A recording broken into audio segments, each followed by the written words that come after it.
I found 6 matches. Could you be more specific?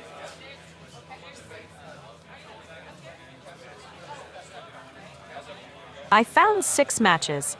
Could you be more specific?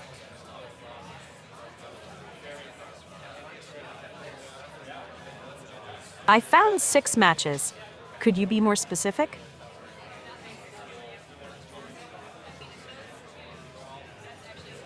I found 6 matches. Could you be more specific?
Good afternoon.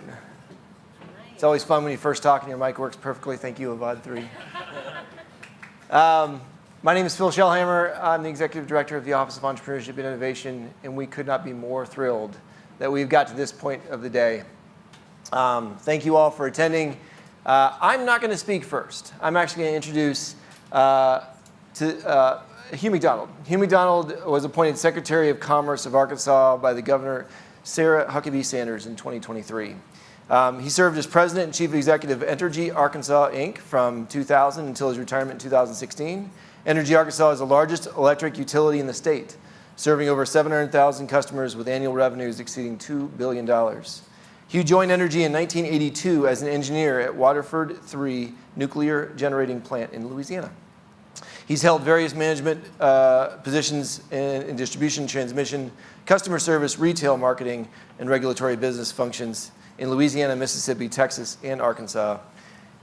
Hugh would like me to cut off this bio at this point and just have him come up on stage. So welcome, Hugh McDonald. Yeah, you don't need to hear all that crap. But listen, great to be with you. Governor sends her wishes, best wishes. She's, I think, on emergency preparedness function right now across the state with all the weather. But listen, welcome to the final round. It's exciting for the teams. Congratulations to the finalists. We hope you've had, everybody, really hope you've had a great time here today, and you've built some experiences and built some relationships that you can carry home with you wherever home is, but then come back and build your company right here in Arkansas. We love entrepreneurs in Arkansas. Three of the biggest entrepreneurs started just a few footsteps away from where we are right now. Names that you all know. These are the toughest jobs in the world, but probably also the most exciting jobs in the world in terms of reward for yourself and rewards for your community. They're critical for our economy, and Arkansas is fully bought in terms of trying to support and help build the entrepreneurship community in the state. Northwest Arkansas has done such a great job in building that ecosystem here that the state is doing everything we can to support that, but also copy and paste and support in all regions of the state. We've done that we've done some reorganization through our own within the state to be more effective in supporting our entrepreneurship community, have got some new contracts, new partnerships to help train get entrepreneurial development, the certified entrepreneurial development certifications to 50 some odd different people all over the state in rural areas of the state. Rural communities have good ideas as well. So we want to support them. And you know, the legislature's in session. We've actually had 2 entrepreneurial bills passed that we wanted to get passed, thanks to Phil Shellhammer and entrepreneurial support team that looked at incentives the last couple of years. So we're glad that that has happened. And obviously we're very grateful for the Walton Family Charitable Support Foundation for all that they've done to get this and keep this initiative and fostering the initiative of growth and innovation across our state. Very grateful to them. Also very grateful to Arkansas Capital Corp for being the sponsor this year. So you've heard enough from me, but welcome, and good luck to the teams.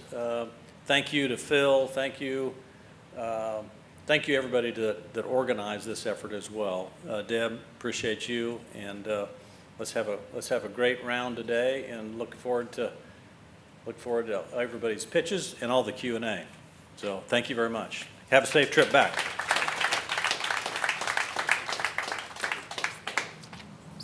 All right, thank you, Secretary McDonald. Okay, so here we are. Welcome to the sixth annual Heartland Challenge Startup Competition Final Round.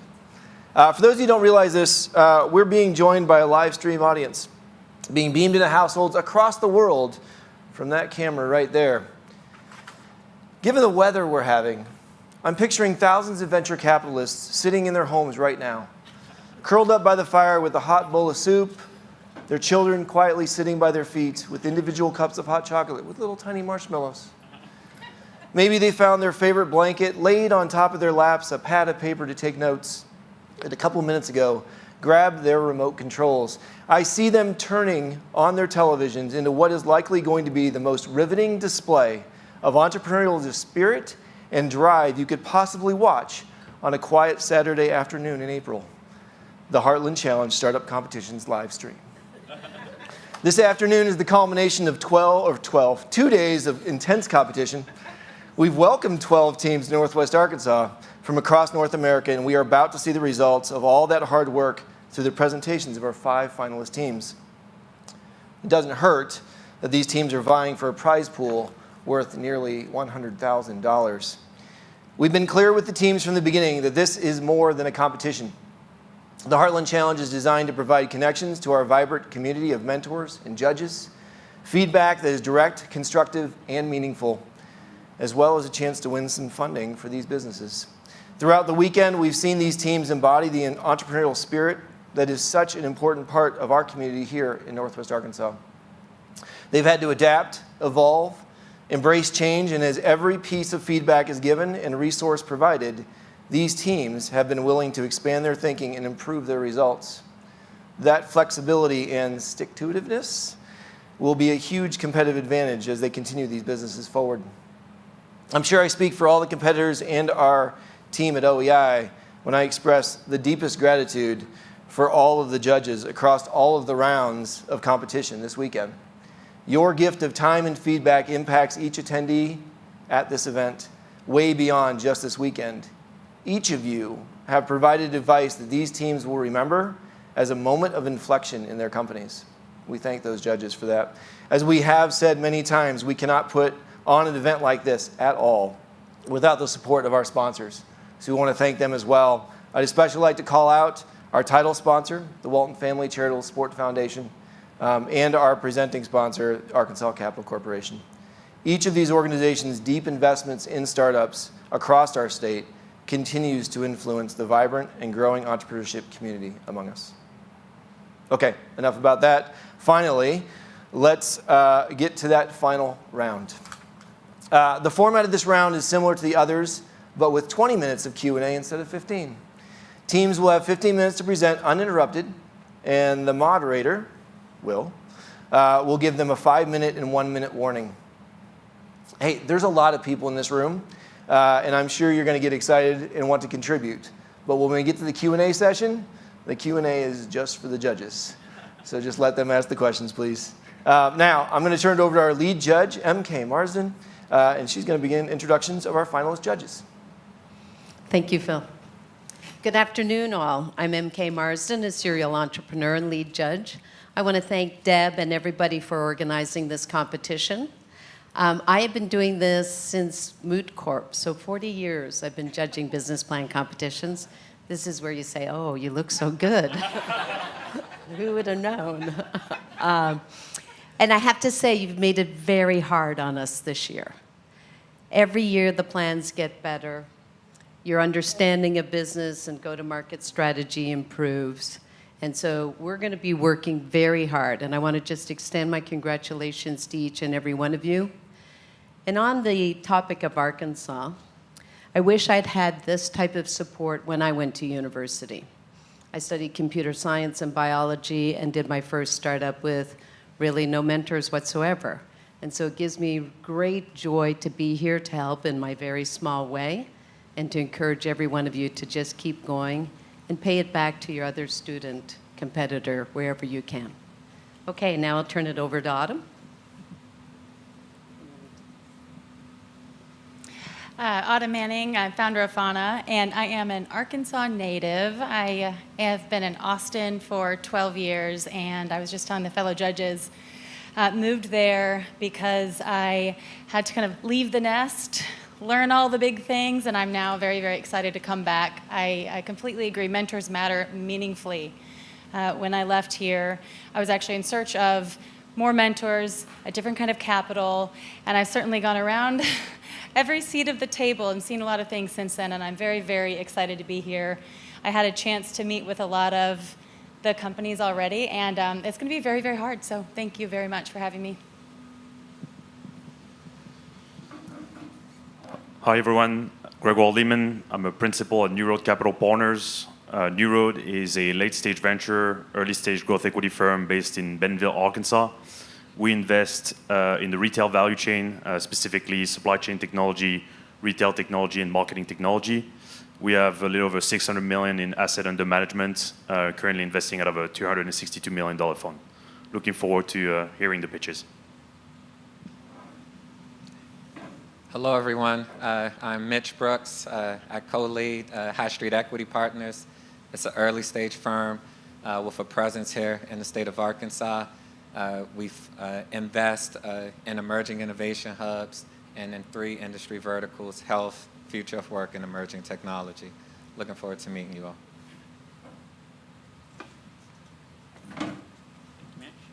Hi, everyone. I'm Jeff Stinson. I lead Health Tech Arkansas. So we are a healthcare innovation firm broadly. We have an accelerator program that we manage. We also have an investment fund.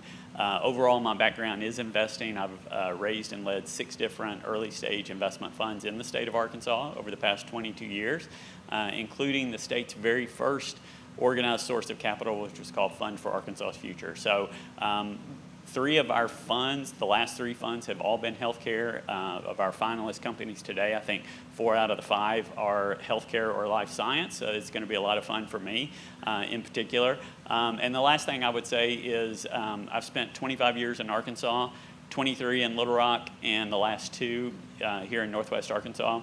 And the reason that I moved here is because if you are in the innovation and entrepreneurial space, there's just no better place to be than Northwest Arkansas. The electricity, the innovation that's happening here, and all the support. So hopefully, part of this experience is we'd love to see some of you back here and working together. So that's me. Hi all, my name is Tracy Poole. I'm a founder and general partner at a firm called 46 Venture Capital. We have offices here in Bentonville and also in Tulsa, Oklahoma. We manage 6 different early stage venture funds, pre-seed to Series A, and they're all designed to leverage connected environments or connected networks. And so the best example of that would be our Dixon and Maine fund, which is designed to wrap around all things University of Arkansas, including alumni, tech transfer, and just things that the university is into generally. We're partnered with Deb and Phil and the good folks at OEI, and so we look forward to seeing all of you, hopefully through that endeavor. And I just want to congratulate all the teams that made it here. I know this is very tough, and we're looking forward to this. Thank you. Awesome. Can we congratulate or thank our judges for coming here?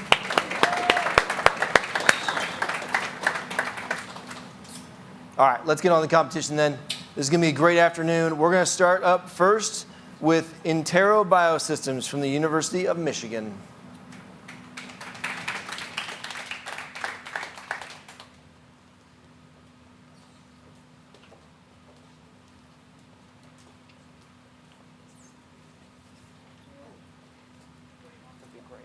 Thank you.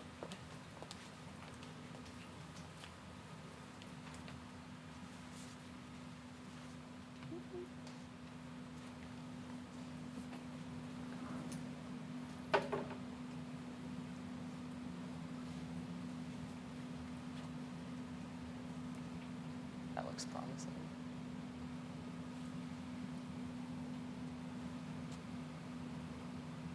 Great. Cool. All right. Hello, everyone. I'm Madeline. I'm Charlie. And I'm Don. And we're Interero Biosystems, where our mission is to revolutionize the way that drugs go to market. This is me and my dad at my college graduation. A few months before this picture was taken, he was diagnosed with stage 4 brain cancer. With standard of care, he expected to live for 18 months. So he started looking into clinical trials. Like many patients, my dad saw clinical trials as a way to access the best, most cutting-edge medicine and to maybe cure his devastating diagnosis. We actually argued a lot about this at that time because I knew something that he didn't. And that is that 90% of drugs will ultimately fail clinical trials. This is devastating for patients, and it's also very expensive for pharma companies who make huge investments of time and money to take a single drug to market. Most drugs fail due to issues with toxicity or efficacy that emerge in phase 2 and phase 3 clinical trials where the largest investment of time and money has already been made. So, let's imagine that we could identify compounds that will ultimately fail clinical trials at this preclinical testing phase, which is much cheaper and much earlier. If a pharma company can identify a compound that will fail clinical trials and not take it to clinical trials, they will save hundreds of millions of dollars per compound. The models that we currently use in this preclinical testing phase include flat layers of cells or animal models that aren't able to predict how a drug will interact in a complex human body. We're not the only people thinking about this. Around the world, there's a global regulatory push to decrease or outright ban the use of animals in preclinical testing. And the expected alternative are organoids. Organoids are miniature human organs made from cells that replicate the spatial organization and function of an organ of interest. And at Interero Biosystems, we have created a revolutionary intestinal organoid that we call GastroScreen. This is a picture of GastroScreen. In real life, this is about the size of a Nerd's candy, and we can make thousands per week. What makes GastroScreen so special is that it's extremely complex. GastroScreen contains smooth muscle, shown here in green, in bands. It contains neurons, shown in this picture in blue. It contains blood vessels. You can see networks of blood vessels in pink. And it contains the inner lining of the intestine that comes into contact with everything we consume by mouth. GastroScreen has been thoroughly validated. We're really excited to have a publication describing GastroScreen that just came out a few weeks ago in the very well-respected journal Cell Stem Cell. You can think of GastroScreen as a clinical trial in a dish, enabling us to test drugs on human organs before going into human clinical trials. We're really excited to be working with the University of Michigan Tech Transfer Office, who are super supportive of startups like us. We currently have an exclusive option for 5 patents that we're going to be moving forward with licensing soon, and we do expect those licensing agreements to be quite favorable for us. We also protect our IP with trade secrets. These organoids are extremely difficult to manufacture, and we have a lot of the know-how, so that creates a moat. But these 5 patents protect the IP behind our R&D efforts, our scale-up efforts, as well as the methods to generate GastroScreen, a living, functional miniature human intestine. So what do I mean when I say functional? This is a video of GastroScreen in the dish with no stimulus, doing one of the most important functions of the human intestine, spontaneously contracting to move food through the digestive tract. We were really excited when we saw this, because this means that GastroScreen has bands of functional smooth muscle, as well as neuronal networks that are communicating with the muscles in order to coordinate this squeezing. The scientific community is also really excited. We submitted an SBIR application and got almost a perfect score, which we were really excited about. GastroScreen is so complex that you can also induce complex diseases of the intestine. So ultimately, GastroScreen can be used in 2 major ways by pharmaceutical companies. It can be used in safety testing to anticipate side effects. GI side effects are one of the most common side effects for all drugs. Think nausea, constipation, diarrhea. So this safety testing enables pharmaceutical companies to predict these side effects, fail bad compounds fast, and save money. On the other hand, we can also induce diseases in GastroScreen and use it for efficacy testing to test GI cures, so treatments for diseases like Crohn's and IBD. This can help pharma companies identify their next blockbuster drug. This all might sound like science fiction, and I thought the same thing before graduate school, but when you have the world-leading experts on your team, it's not. So our co-founder, academic co-founder and CSO, Dr. Jason Spence, is the first person to publish the method describing the generation of these miniature human intestines made from adult stem cells in the world-leading journal Nature in 2011, literally inventing the entire field. He's now a professor at the University of Michigan. Me and Madeline are in his lab. I spent my entire PhD revolutionizing the intellectual property behind GastroScreen alongside Madeline, who's a biomedical engineering PhD student, and prior to graduate school actually worked at a cell-based startup, manufacturing at scale and taking the product to market. We are super fortunate to have Don on our team. He is our Senior Vice President of Business Development and Strategy, is an MBA at the Ross School of Business at the University of Michigan. Prior to his MBA, he worked at one of the largest pharmaceutical companies in the world, Bristol Myers Squibb, in the drug development department in their miniature heart models. We have a lot of additional management. We actually just brought on a fractional CFO, allowing our management team to focus on the product and the business, as well as some really awesome advisors who have been in our shoes before, taking companies to market and had amazing exits. We specifically want to point out Sundu, who actually was a PhD student at Michigan and spun out one of the first graduate companies from the university. He exited his company for over $300 million to the big biotech seller, BD. So we're really excited to have him on our team. We also just hired our first hires last week. We're very excited. We have a manufacturing technician who is in charge of generating all of our organoids, and I also now have a full-time job. My mom's very excited at the company. Our future hires are going to be a PhD-level scientist that we've already identified who has a background in medicinal chemistry, so really looking into how drugs are made. And we're also looking at fleshing out our business development team as we are scientists and still learning. So let's talk a little bit more about the business. GastroScreen will enable our customers to fail their compounds fast, reduce reliance on animal models, and potentially make results that will translate to the clinic, all while saving them money.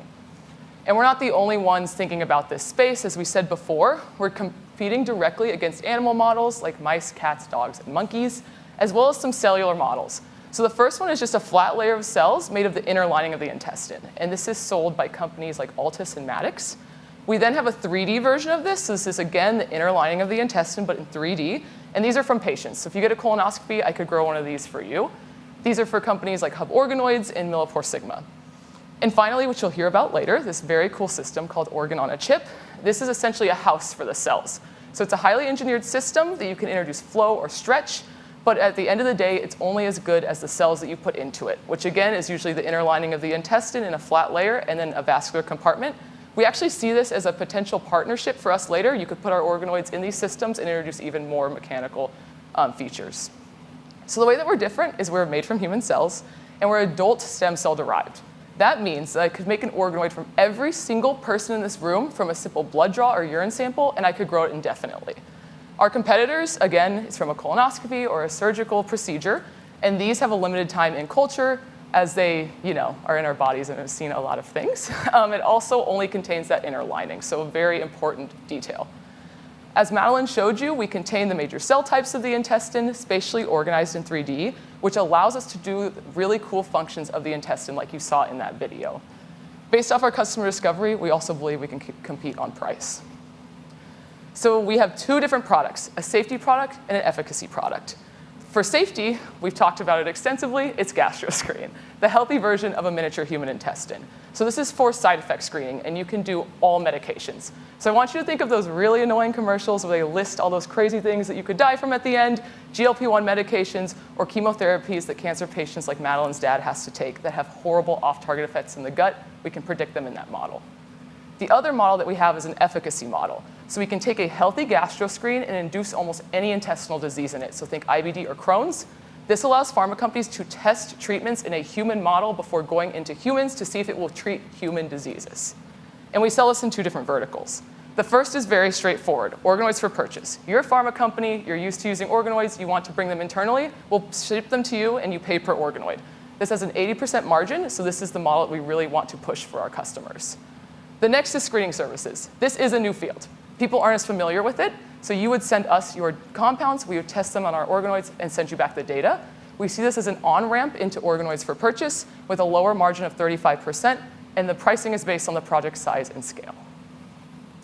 So we're really excited to be launching this year, and it's important to note that we have no regulatory barriers, so think the FDA here, to slow us down like traditional pharmaceutical companies do.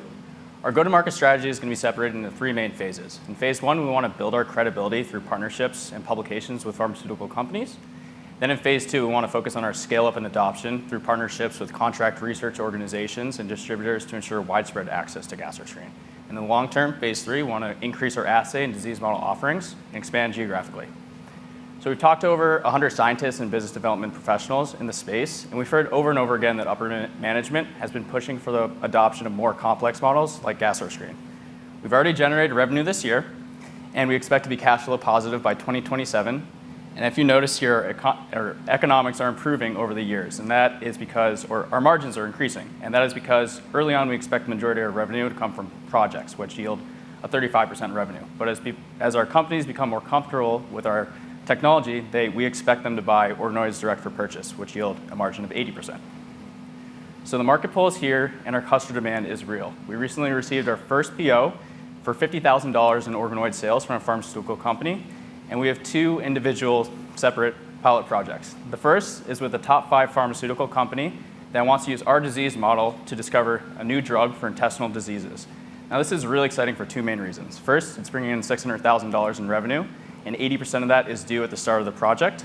But also, if this project is successful, and we expect it will be, this would unlock a larger library of compounds that the company would like to use in our model, and that could lead to contracts worth, in the tunes of millions of dollars. We're also working with a different company, a smaller therapeutics company, that has been asked specifically by regulatory agencies for data in organoids for their IND or investigational new drug application. And for those that aren't familiar with that, you have to file that before you can start clinical trials. So our customer demand has also been matched by investor enthusiasm in our oversubscribed $1 million pre-seed round. We have a lead investor, and as of yesterday, we actually have $750,000 in the bank with an additional $350,000 verbally committed. We're just waiting for it to be signed, so we expect that in the next few weeks. And we're also leaving some space in the round for more strategic investors, mainly investors that have industry knowledge or pharmaceutical connections. So we're looking at competitions like this in Rice next weekend to build those connections. And this raise will go mainly towards fully outfitting our new lab space that we actually got this past January, onboarding our first customers and generating our first revenue, and finally achieving our scientific value inflection milestones, which we'd love to talk about more in the Q&A. Now in terms of exit opportunities, I know that's a little further out in the future, but we believe an exit via acquisition by a scientific supplier, CRO, or big pharma to be the most likely outcome. And even though the space is quite new, we've already seen several acquisitions to date. And this is really exciting because it validates the value proposition that we believe companies like ours provide to pharmaceutical companies. So for most recently, Hub Organoids, a company that makes patient-derived 3D intestinal organoids, was acquired by Merck just this past January. So we're really excited about the activity in the space, as well as building up our company. But at the end of the day, we're most focused on our core mission, ensuring that clinical trials live up to their promise to patients. Patients like my dad. In 2019, he ultimately decided to go with the standard of care, and he was really fortunate to be in the less than 5% of patients who live 5 years past their initial diagnosis. This is him and I a few months ago celebrating my engagement, and he'll be at my PhD defense this fall. But not every patient is so lucky, and not every patient has a standard of care at all. At Interero Biosystems, we're revolutionizing preclinical drug development with miniature human organs, and we'd be really excited to take questions.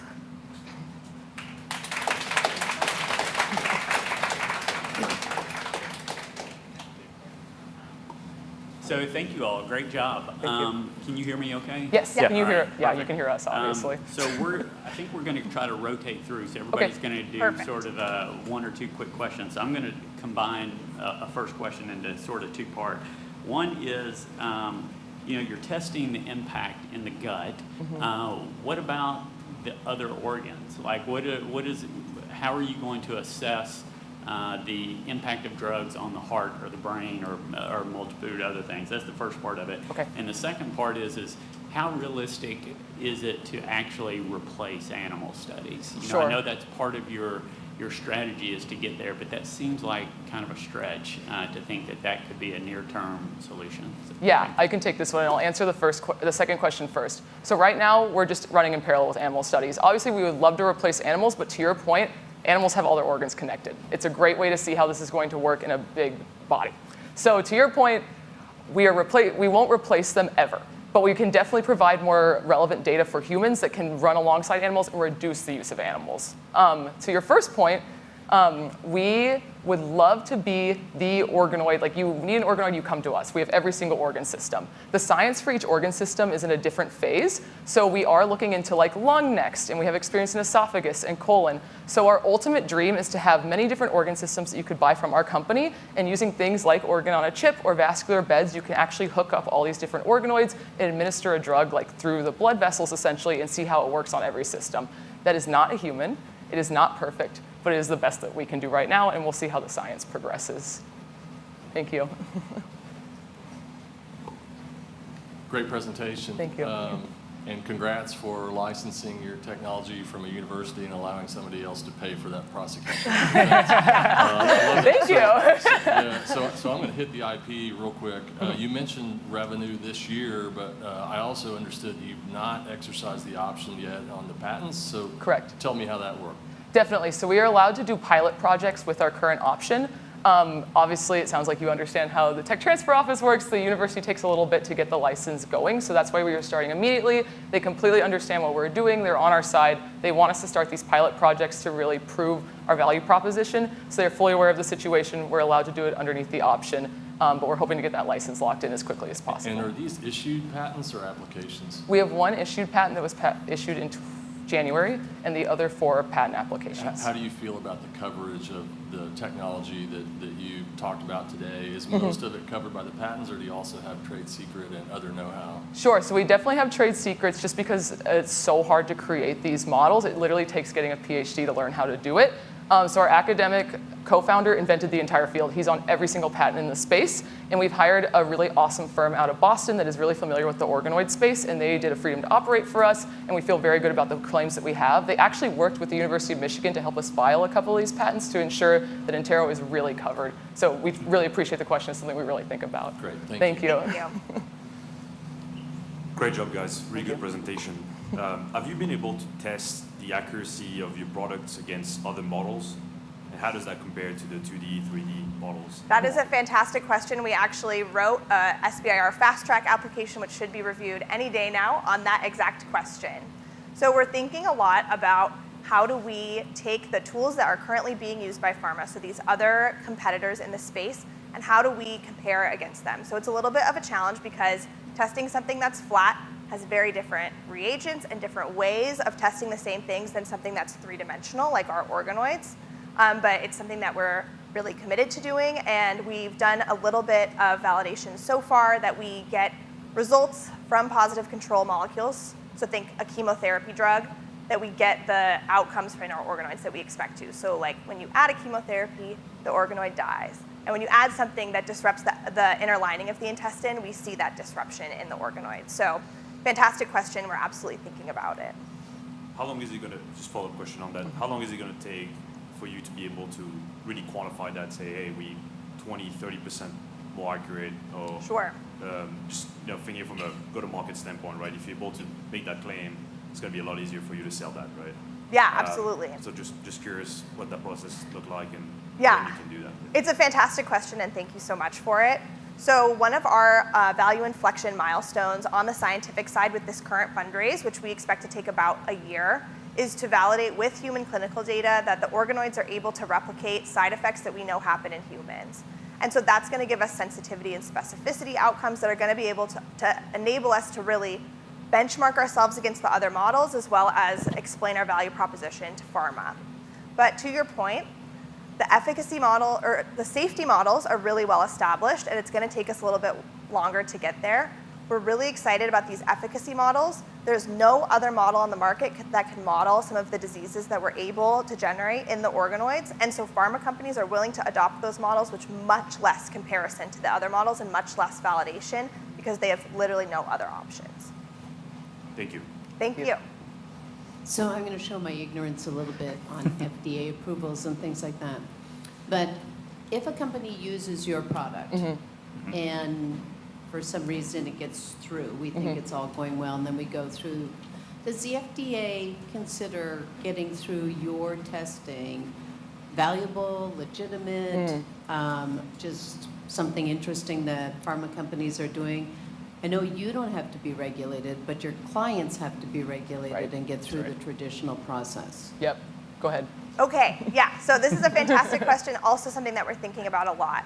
So we want to have a discussion with the FDA to make sure that they're happy with the validation that we're doing on our models. So the very first company to get this sort of FDA clearance that they can use this model as a legitimate IND-enabling study is one of the big players in the field in the organ-on-a-chip space, and this just happened last year. So this is all really new. The FDA is really committed to having back and forth conversations with the companies in this space to understand what that data needs to look like. And so we are really excited as an early company in this space to get to go back and forth with the FDA and get the right validation that they need for this to be IND enabling. So hopefully that answers your question. So just using it as useful for the pharma companies in safety testing. Great, and then I have one just follow on. Is there any way to identify gender in the humanoids or things like that? Because we don't do sufficient testing on women, and so is there a way to address that broader consideration? Thank you so much for that question. This is something we're really passionate about and something that you can really address with our model. You can address them with all of our competitors, but it's much easier with our model because of what I mentioned, just like a simple blood draw or urine sample. So we're really committed to making a diverse biobank from different ages, races, ethnicities, backgrounds, places around the world, and have a biobank where we can then make an organoid from all these different backgrounds and truly represent a human clinical trial in a dish. Because to your point, a lot of our data is from one very specific type of person in the world, and we want to be able to represent everybody and make sure that drugs will work for everybody. So that's something we're working on and very passionate about. So I would ask you to put that in the plan and the presentation. Perfect. Okay, Thank you. absolutely. We can. Hey, everyone. Hi. Really good job Thank you. presenting. Don, you mentioned scientific value milestones. Madeline had an opportunity to talk about one of them, but wanted to give you an opportunity and a platform to talk about a little bit more of those. And a follow-up question is that, Don, you quickly touched on exit strategy. Yes. I'd love to hear you all talk a little bit more about Yeah, that. sure. Madeline, do you want to take the first one on? Sure. Okay, I'll try not to nerd out too much on you guys. So we have two value inflection milestones. The first is with freeze thaw. So this is really essential for us to be able to create inventory and give our customers organoids with zero lead time. And so freezing and thawing the organoids can be really challenging. We have really exciting preliminary data that they can come out. They're basically cryogenically frozen, like if you've seen like a space movie. They come out of the liquid nitrogen and then they do pretty well. So we're really, really happy with that preliminary data. as well as getting our scale-up to be much more reproducible. So those are really essential in manufacturing. We also have this second value inflection milestone that I have mentioned, which we're going to pick a wide swath of compounds with known clinical effects. So we're partnered with Caliber Scripts in California that have a library of every FDA-approved compound, so we know all the side effects. We want to do a large-scale screen on all of those compounds, see what kinds of compounds work well in the organoids. Are there different different types of drugs that work better or worse in the organoids? So that's really going to help us understand the value and communicate that value to our customers. And then I'll let Don take exits. Yeah, so in terms of exit, I know I went over it pretty quickly, but what we see in this space is that through these partnerships that you have with pharmaceutical companies, oftentimes with more advanced technologies like ours, the companies will start working with you. You know, you have these big ticket projects. They're pretty expensive for the pharmaceutical companies. If they see enough value in their drug development pipeline, oftentimes you'll see them snatch you up pretty quickly, even if like pre-revenue for hub organoids. I believe they're even pre-revenue. So the timing we're not absolutely sure about, but we just see that you know, fitting into the pipeline, a lot of these companies will scoop up. Now on the side from like a scientific supplier or CRO, I'll focus on CRO. So CROs, if you're not familiar, they're companies, they're pharmaceutical companies will go to them, usually earlier stage biotech companies, maybe later stage, but they have a scientific question to ask, say they want to validate a drug or get a lot of data. They'll go to the CRO, they give them a whole data set, they give them a bunch of different assays they can run. So if we like fit really well into a CRO in terms of their development pipeline, they may also acquire a company like ours just to fit in, so they have the only rights to the technology. So in terms of, if you're more curious about, you know, revenue multiples for an exit, we're looking at maybe 8 to 10x, round about there. Yeah. Does that answer your question? Somewhat. Thank you. Thank you.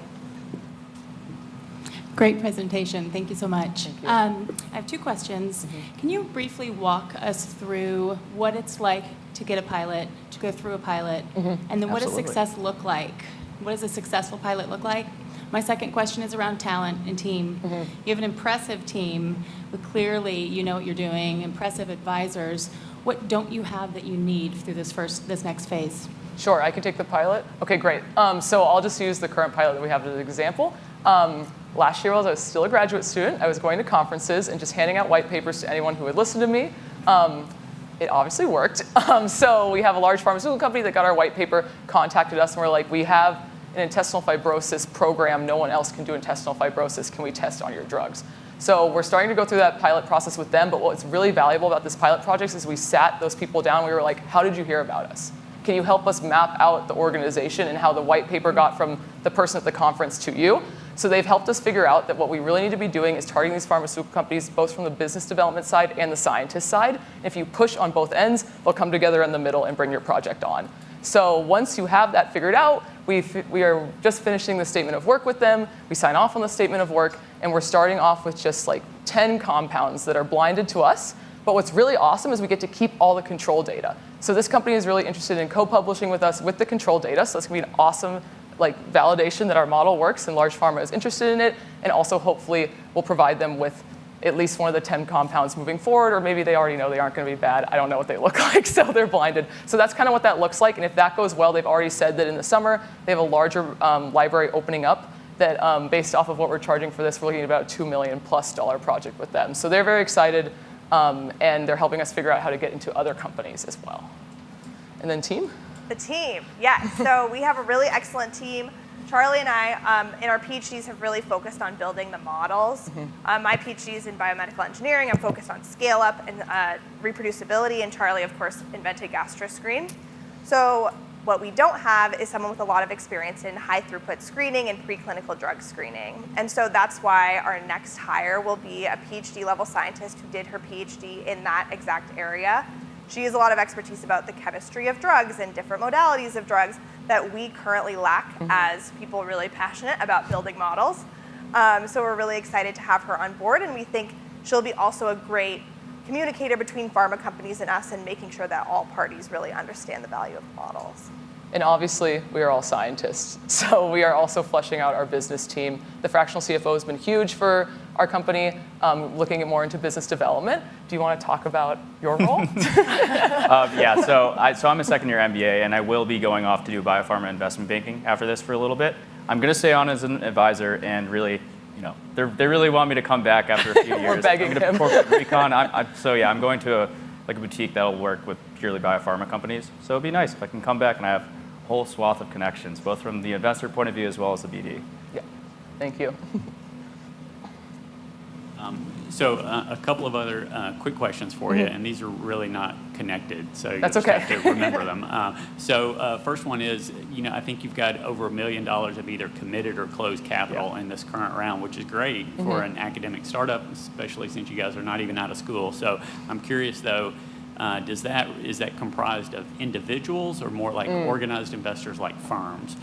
Second question is on your competitive matrix slide, you guys did a really good job of outlining a lot of competitive firms who are doing different things, especially the organ on a chip. You had quite a few logos. I suspect there's probably dozens of more logos we could have put up there. And depending on how you define your, everybody's, depending on how you, lay out, we do check, check, check, check. Our competitors don't do this. The next company could do a different set of criteria, and Interero probably wouldn't have some check marks in there, right? That's just the nature of how these things work. So in essence, it's a very crowded field. There's a lot of people that are trying to figure this out. So when you think through that, how do you, other than just saying we've got to educate our customers on our advantages, like practically, how does that happen? I mean, it's a pretty daunting proposition to think through how you differentiate and get that message across. Sure. I'm going to start with your second question because I'll be completely honest and I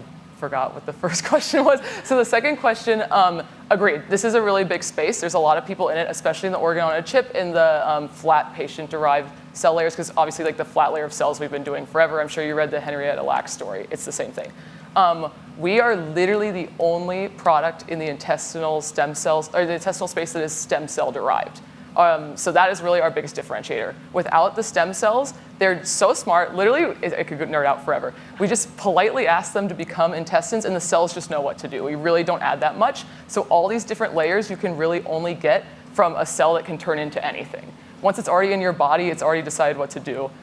It's hard to ask it to do something else. So I think like the scientists at these companies, stem cells are like the hot field, organoids are a hot field right now. So really making sure that they understand like, not only do we have all these cell types, they're functional.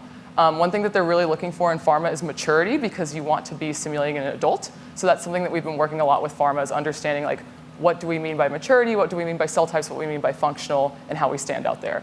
Can you please remind me of your first question? I'm sorry.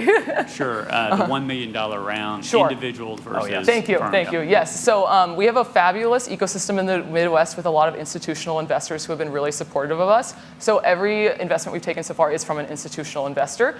It's primarily in the Midwest. We have 2 in the Bay Area, which we're really excited about. But there obviously are not a lot of pharmaceutical companies in the Midwest. We have some connections through like the Michigan network and through these funds. But that's why we're really excited to be at competitions like this, to really expand our network outside the Midwest and the Bay Area and look for strategic partners.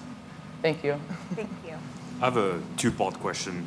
Great. Can you walk us through the unit economics of the service model? Oh, the service? Service. Yeah, the service model. Because you touched base on the product itself, just selling it, not the service model. And is that something, part 2, is that something you need to offer to sell the product? It seems like probably hard to scale, probably a time suck on you guys if you have to spend the time yourself to provide that service. And then if not, you're going to need to hire more people to recognize that revenue over time. So just curious if that's a must-have at this point, or if that's something you could potentially add on later on as you scale. Right? Sure, go ahead. Yeah, it's a great question, and it's something that we've thought a lot about. Because of course, manufacturing organoids and shipping them out is a much more straightforward, streamlined business model than having this service component as well. What we're seeing in the space is that almost all of our competitors also have a service component of their business, and they have found that really helpful for doing that education for our customers, of helping them appreciate the kinds of data that you can generate from this model, which will really encourage them to then move forward with purchasing the organoids. We're also really excited about that because that, like Charlie mentioned, is going to enable us to generate control data with pharma partners, publish papers that will help us with future marketing, and really help us build out some of our R&D components and validation components with pharma partners as the people paying for that. So for now, we are really excited and really committed to staying with that service component of the business, and it will likely always be some small fraction of the business, but we do want to move and push customers towards that organoids for purchase model as much as we can. If I could add one quick thing here. So also just doing the project base at the start is kind of like a good risk mitigation strategy, because a lot of these customers will be pretty unfamiliar with these organoids at the start. So imagine just shipping them the organoids. They don't really know how to use them. They don't know what data to generate with them. It could just lead to a lot of problems and being like, I don't like this product. So we want, through the projects, to kind of teach them how one, to use the organoids, but two, what sort of experiments to run. So yeah, over time when they become more comfortable, that's when we start to, yeah. Yeah, so, okay, now that makes sense. It's less about the unit economics. It's almost like a cost of... Yeah. It's like an on-ramp. Yeah, Right. Yeah. and it's a part Customer of acquisition cost. acquisition. For, Yeah. It's just difficult to put numbers on a screen because it'd be... okay. Yeah. I understand No, what you're doing. good question though. Look, we have like 8 seconds. Okay. Well, thank you so Well, thank you all so much. Yeah, These thank are you. awesome We appreciate it. Great, thank you.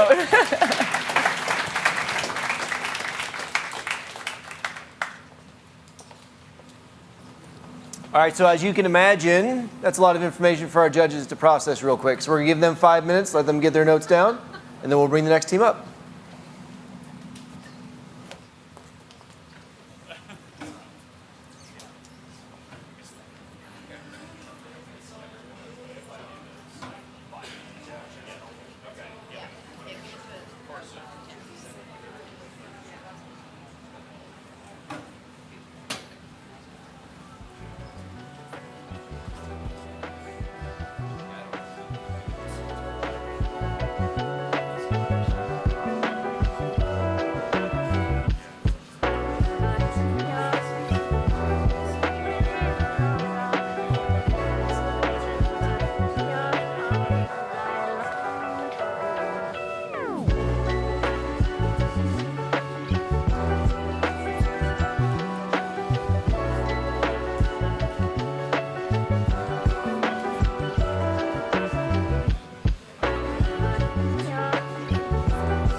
All right, our judges are ready to go, so we're going to go on to our next team. Our next team is MabLab, a combined team from Harvard University and Columbia University.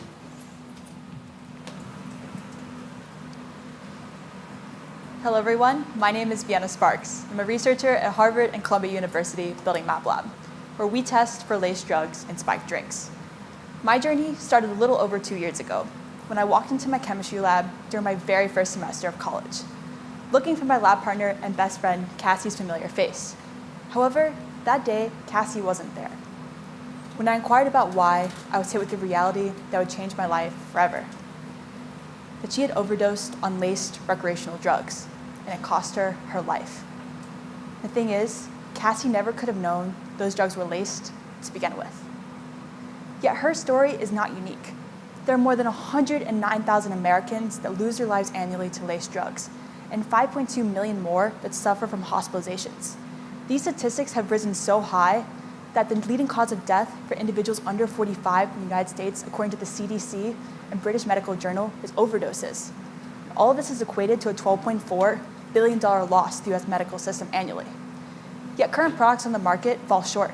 They only test for fentanyl as a leading lacing agent, leaving many other deadly substances like nitazene, roofies, and xylazine completely undetected for. Here at MabLab, we knew something had to change. But first we had to validate the idea. Did people want a way to test for multiple substances in a singular device? So we set out to answer just that. This was our initial prototype, and as you can see, it was far from glamorous. It was simply 5 test strips in a 3D printed package. But the insights we got from users was incredibly valuable. During our customer interviews of over 100 potential users, we found that people loved the idea of testing for multiple substances in a singular device. However, we got another important piece of feedback. People wanted a way to test in a way that was more discreet, something that could fit in the back of their pocket or their phone. That's why we built MabLab, a singular 5-in-1 rapid test that can fit in the back of your phone. This 5-in-1 rapid test is capable of detecting the 5 most common and deadly substances in laced drugs and spiked drinks. With our IP-protected technology, we are the first test to market to test for multiple substances in a singular device, and do so with more than 400 times better accuracy than existing fentanyl test strips, all while delivering results in a matter of seconds, which is incredibly important when delivering life-saving information like this. This is all without requiring FDA approval as a Class 1 exempt medical device. Now, let's dive in and take a closer look at how to use these test strips.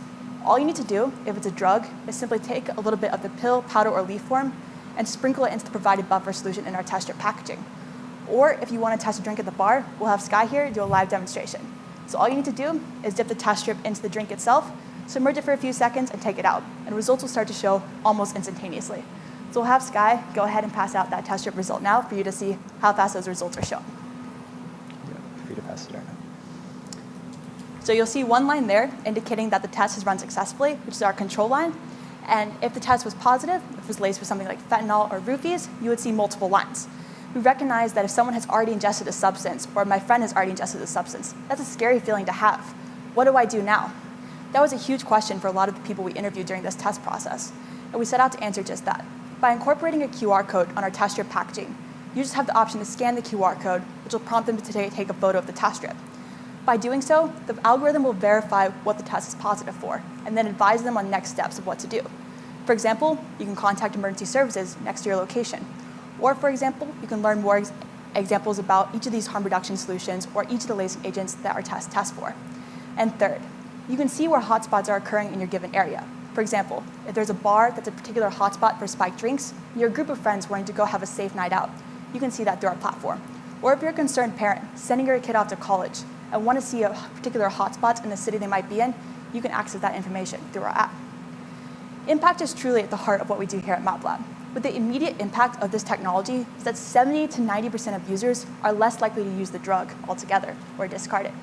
And the long-term impact of test strips, people are 5 times more likely to get harm reduction support or other additional treatment help, which is super essential to saving lives.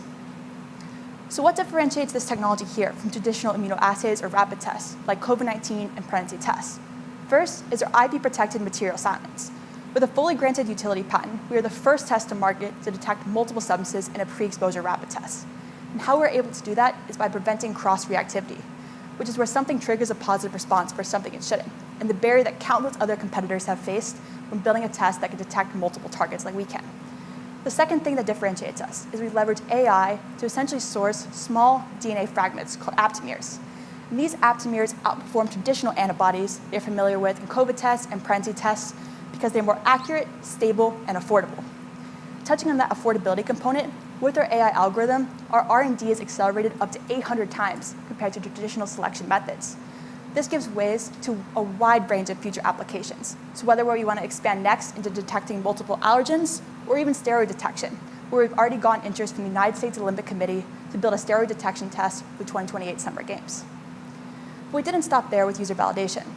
After building this test strip, we interviewed over 300 individuals with the NSF I-Corp program, where 79% of them expressed concerns for lacing agents apart from just fentanyl, further validating the idea that people did want a way to test for multiple substances all at once, with 88% expressing interest in using our test if brought to market. We then took this data to some of our initial customers, with B2B partners all the way from the New York Office of Nightlife to the New Mexico Recovery Coalition. One common theme was consistent. Our product was saving lives. It was a must-have for their suite of harm reduction tools. Hello, my name is Vienna Sparks. I'm a first-generation student at Columbia University, double majoring in biochemistry and economics. I previously scaled and exited my last startup with over 70,000 active users and I'm a 3-time published author at Columbia Medical School. Today, I'm joined here by my wonderful co-founder, Sky. Hello, everyone. My name is Sky. I'm the co-founder and COO at MabLab. I generated over $1 million from my last startup during my first semester at college, and I'm officially trained in overdose prevention at the NYU School of Social Work, giving me a unique ability to make sure that we're building something that both customers and end users actually want to use. On the science side, we're joined by 3 postdoc students from Harvard, NYU, and Columbia, who are substance use experts as well as experts in biology. And on the business side, we're joined by Carolyn and Carly, who's pretty famous on TikTok and helping us reach out to the new Gen Z audience. But the one thing that brings us all together is that we've all been personally affected by the overdose crisis. So our team at MabLab would not rest to give our test strips to people who need it the most.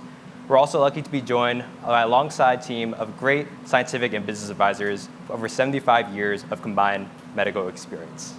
And here's why we win against competitors. Unlike companies like BT and X, which can only test for one thing at a time, namely just fentanyl, we test for 5 times as much at the same price point. Unlike urine tests, we need to overdose first and then pee in a cup, we detect overdoses before they take place. And unlike lab tests that cost $500 and takes 3 weeks for a result, our tests are affordable and accessible to the end user. That's why we're initially going B2B, selling to universities, substance use centers, and government agencies who buy our tests in bulk and completely subsidize the cost on behalf of our end user. Each test costs $5, giving us a 70% profit margin. But again, for a unique go-to-market strategy, our end user receives their test strips completely for free. To date, we've already secured over $110,000 in sales just in the past 6 months. 86% of these are recurring contracts with average contract value of $12.7K. And the University of Arkansas is a perfect example of how we execute our go-to-market strategy, rallying communities, engaging key decision makers, and driving real adoption. A few months ago, we spoke directly with students, faculty, and staff on campus to better understand their primary needs and concerns surrounding overdose prevention and campus safety. Their response? Overwhelming support for MabLab. As you can see in the letters in front of you, students and professors became our biggest advocates, with 8 different organizations bringing our test strips to detention to the Pat Walker Help Center. And I'm proud to say that we're in the final stages of working with the University of Arkansas Medical System to bring our test strips right here in Northwest Arkansas. So we're not done just there. We have scale 2, where we go to additional B2B partners, whether that be music festivals like Live Nation, Boston Calling, Coachella, that we already have LOIs with. It could be recovery networks, first responders, anyone who has a vested interest in keeping their community safe from drug overdoses. Phase 3 would then be retail stores through CVS, Walgreens, Walmart, as well as bars and restaurants that are now required in states like California and Washington to have test strips like MabLab in place.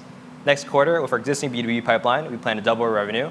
And again, with our existing LOIs with Live Nation, Boston Calling, and Coachella, we're already on track to hit $5 million worth of contracts by the end of 2026. But revenue isn't our only key KPI. it's also the number of lives saved and impacted with MabLab, with the $5 million worth of contracts saving 1 million lives. So why now for MabLab? But more importantly, why now for Arkansas? First is the legalization of drugs. Our overarching thesis is as more and more regions continue to decriminalize drugs, there's going to be a huge push for drug safety and drug education through use of test strips. For example, all public schools in Arkansas, which includes the U of A system, are now required to have test strips in place as of 2024. Second is public funding, where back in 2022, $26 billion was allocated through the national opioid settlements to fund harm reduction tools just like MabLab. And Arkansas has received $216 million last year for these solutions. And finally, personal ties. Today, 40% of all Americans have a personal connection to someone who's overdosed on laced drugs, so the time is now to finally put an end to the overdose crisis once and for all. Our total addressable market here at MabLab details a $12.3 billion market of drug users worldwide who are already actively using test strips, with our initial beachhead being the $1.1 billion market of users who have access to our existing B2B partners where we have those 110K in sales with. We also want to draw your attention to the increasing demand for harm reduction solutions and test strips like ours.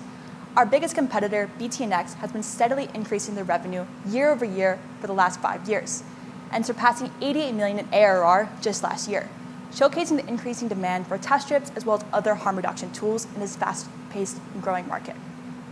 So, we like to consider ourselves capital-efficient founders with a scalable production pipeline. With just $250K in non-dilutive funding from notable organizations like Test Crunch Disrupt, we were the youngest top 5 finalists to ever speak on the Disrupt stage, first place winners at the South by Southwest competition just this last March, as well as securing a federal partnership with the National Institute of Drug Abuse. Here's what we've been able to accomplish. First, we've established a manufacturer around an hour from our lab in South Massachusetts, allowing for ease of communication and quick production timeline talks. Second, we've been able to complete 3 validation trials, each of over 10,000 test strips, showcasing that our tests are accurate when produced at scale, as well as are able to meet our production needs.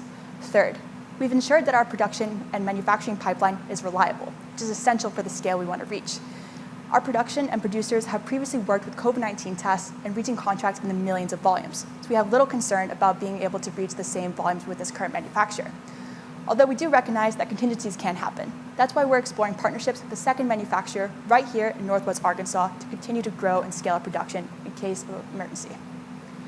Where we're at today is 110K in sales, and with that money already, we've been able to build out our utility patent pipeline as well as our large language AI model.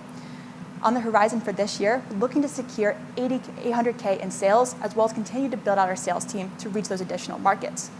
We'll also launch phase 2 of our go-to-market strategy this year, and into next year, hit our first year doing a little over $1 million in ARR as we continue to have those recurring contracts. Additionally, in 2026, we will launch our next phase of our go-to-market strategy, those music festivals and retail, as well as begin R&D on our second application of our test strips, namely the allergen test, and launch it into retail into 2027. So what can the $40,000 here at Arkansas do for us? We have a lot of demand on the horizon from organizations like Coachella and Live Nation, so $30,000 will be allocated towards funding a lot of that supply chain.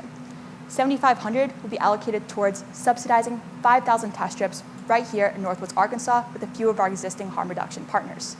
And $2,500 will be allocated towards refining our AI algorithm so we continue to expand and iterate to future applications and stay up to date on the fast-paced trends of laced drugs and spiked drinks as the market continues to evolve.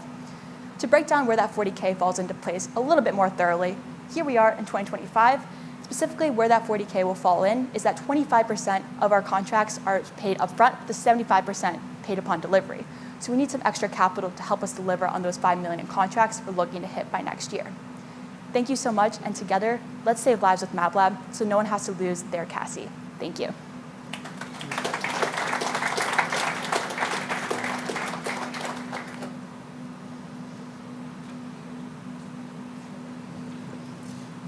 Great job, guys. Really good presentation.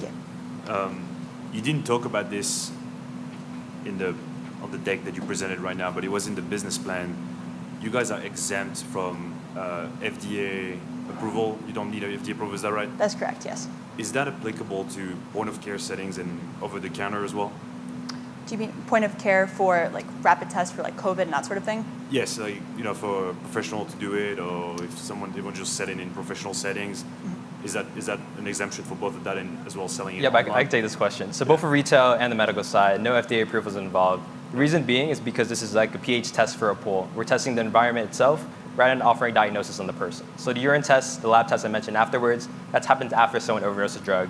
You're offering diagnosis that, yes, this person has fentanyl in their system, whereas we were doing it beforehand. So we're testing the drug to make sure you don't have it before you ingest it. Got it. So not really a question, more of a remark, but with what's happening right now, there's a lot of budget cuts, budget being frozen for public health services. So that channel may be hard for you guys to monetize. I just encourage you guys to pursue the phase 2, phase 3 as fast as possible, because there's clearly demand for this, and that may be easier for you to just go after that channel aggressively sooner rather than later. Yeah, 2 things about that. Number 1, some of our partners are private partners. That includes the universities, that includes some of the recovery centers. So they're not impacted by the budgets. But also secondly, the $26 billion was very allocated through the opioid settlement. So those are fine through 2038, and they will be untouched. Thank you. Can you walk me through the B2B customer acquisition? I think you lost me a little bit on the revenue slide. So if you can just tell me what that looks like to acquire the B2B customers, what team do you have in place to acquire them, and then what's the process after that once they're in the door? Yep, so the pipeline is we go to each B2B organization. It's different for each specific type of organization. So for example, at universities, we typically find someone specifically focused on substance use or recovery. We get to that person, they become one of our internal champions, they rise it up to the chain. So the University Key Decision Maker would be the head of that medical system. Here in Arkansas, it's Pat Walker Medical Center. And we try to really emphasize with the student voices, the professor voices, basically everyone on campus, that this is something that people actively want and need. For substance use centers, it's a bit different because everyone there is focused specifically on substance use. So we try to find a key director immediately. So it could be the director of the services or someone who specifically provisions Narcan or fentanyl test strips, just because that's the easiest way for us to substitute our product into place. Right now we're doing founder-led sales, so both me and Vienna are hopping on calls. But as Vienna mentioned, we're looking to hire a few more people on the sales side and train us specifically on each one of those verticals. So one person specifically for universities, one person specifically for substance use centers, and so on. Follow-up question to that. What barriers to acquisition are you seeing across the different verticals? Because Live Nation is very different than the health center. So what are the different barriers you're seeing? Yeah, so each group has a different incentive for putting test strips, but then go for everyone is saving lives. So for example, universities, as you saw on the first slide, there are so many deaths happening on campuses that could become an insurance play for them. They'd rather have something as cheap as $5 rather than negative press from students, family, friends of someone who's overdosed due to laced drugs. A music festival, the same thing. It's keeping people safe at the concerts. They don't want overdoses happening at their specific concert. They know these things are going to happen no matter what, so provide a solution to keep people safe. For governments, I think that's the most difficult way for us to get in, just because the provisioning process does take a few amount of time. A lot of the time for these local government agencies, they have one specifically focused on the opioid settlement funds, $26 billion that I mentioned before. So our key contacts are headed towards them, specifically asking if they're interested in this test strip. And something that we're offering them specifically is the data portion. They really love data, and with our mobile app, we're collecting where, when, who, and what people are overdosing on, which is valuable for them because no other test strip currently does that in the market. I want to pick up on that. I really like the fact that you all are building a digital community along with the product, and you just spoke about it. Interested to know, with the app and with the AI algo, what does the technical team look like? And how are you thinking about and factoring that into your raise and your budget? Yep. So I can talk about my technical background. In addition to a lot of the sales, I've also done studying at CS and economics here at Harvard. And I previously built a lot of research models specifically focused on hotspots in GIS. So hotspots, data, maps are a whole thing. So I'm leading out a team with a few bioinformatics students from Harvard and Columbia to help build out the data model itself. Basically what it does is first the AI captures a test strip. So as a test strip we gave out today has one line on it, meaning it's safe, but it has up to 5 lines. So 5 test lines for each of the 5 things. So it taps a picture of it. It tells you exactly what's there, what's not there, because we learned from the COVID test that sometimes people have a hard time of seeing, okay, what's really in this, what's not in it, am I safe, am I not safe? So that's the first aspect of it. Second aspect is anonymized data. So once that user opts in specifically to put their data of what's found in their system, also maybe where they're doing the test, what they're finding, who they got it from, that goes to the data center that we have at MABLab that tells us where, when, who, and what is overdosing on. So it's bioinformatics, but also live GIS for health systems. Yeah. Are you all are you all looking to pay, is that outsourced technical support staff, or is that at cost or no cost, or what? Yeah, so we're paying our colleagues here at Harvard and Columbia to bid out the model itself. But I'm leading that effort, and she's leading the effort for the test strip development. I got you.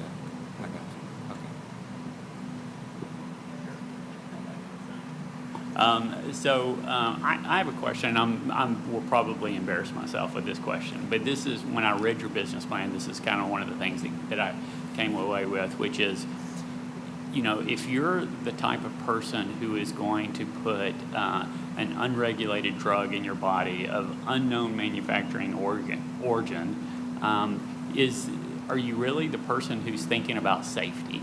And so I'm wondering how many recreational drug users today are actually testing their drugs. You know, it's one thing if you go through customer discovery and people say, yes, I would love a test strip that would test for 5 things and all of this stuff. But when it comes down to it, what do people actually do? How many people actually are testing their recreational drugs? That's an excellent question. Can I jump on his question? Because here's where I went. So if I'm somebody who's using recreational drugs and I test it, would I actually stop? Yeah, so to touch on your first question, additionally with our market research, 84% of users expressed that they had used a test strip previously, whether that was a fentanyl test strip.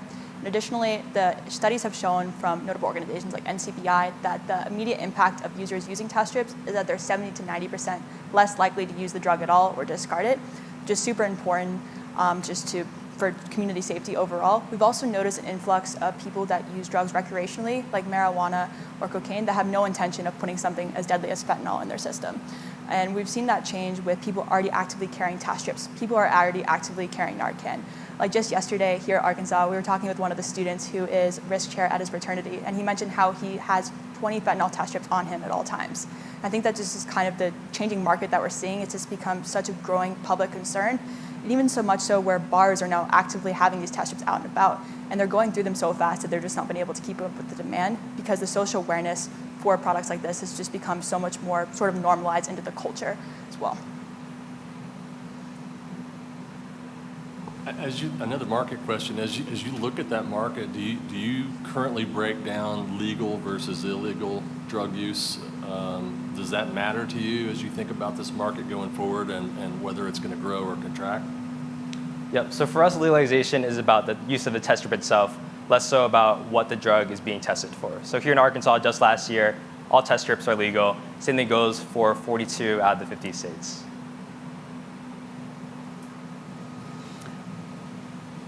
So are all current recreational drugs liquid?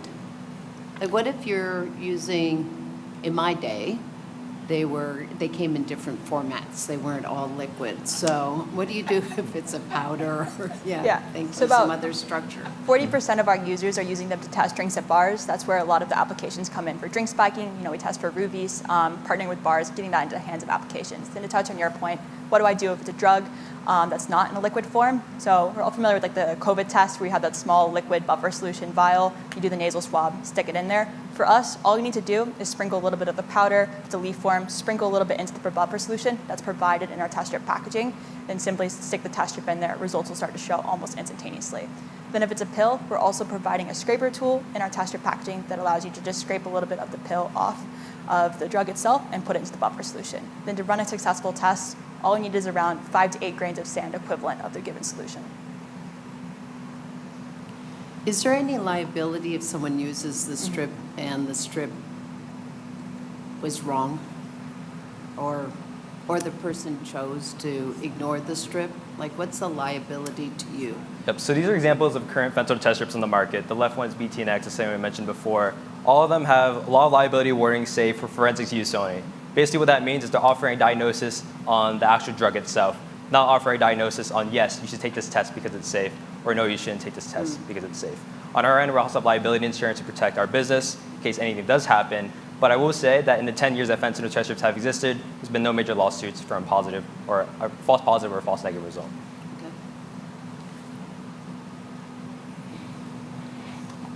I might have missed it here, but a couple questions. Can you go over the cost to produce it, and then also what you're selling it for, number one? Two, it feels like your market is small, because if you look at the trends of what's happening and what's still to happen in terms of economic instability, the increase in drug use, I just want to hear a little bit more about your ideal customer, but then the user. Who are the users, and what are the different applications? Because college is one, it's preventative, but what about repeat drug users who are trying to get off of drugs? And I know government, you said one of them might be a long sales cycle to the government, but what are some other, the family of care is what I think about, like family of care who cares about that person staying alive. Just, your market felt a little bit small depending on the real need and the real reason why you're doing this. Yep, so we call it the middle market, the ones between the government users with the long sales cycles and universities. We pull that into the substance users. So substance use centers, that could be harm reduction networks, it could be hospitals, it could be treatment centers with outpatient services. The goal for a lot of these recovery networks is to keep people long enough so they have time to recover. So by providing these test strips, we give them enough time. It also serves as a way for them to get a foot in the door, meet people where they are. By giving this test strips out, they're like, okay, we're here to help you, and they'll be more susceptible to be going to these treatment centers. That's a 5 times more likelihood figure that Vienna mentioned earlier. Cost for us to produce is $1.50. We're selling for $5 per test strip. We expect it to go down with economies of scale. One follow-up question. Have you considered going direct to consumer? Yeah, we consider that. We describe our model as sort of the condom model. So the first step for phase 1, phase 2 is people who get it for free, and then phase 3 would be the retail market where people could buy it in stores.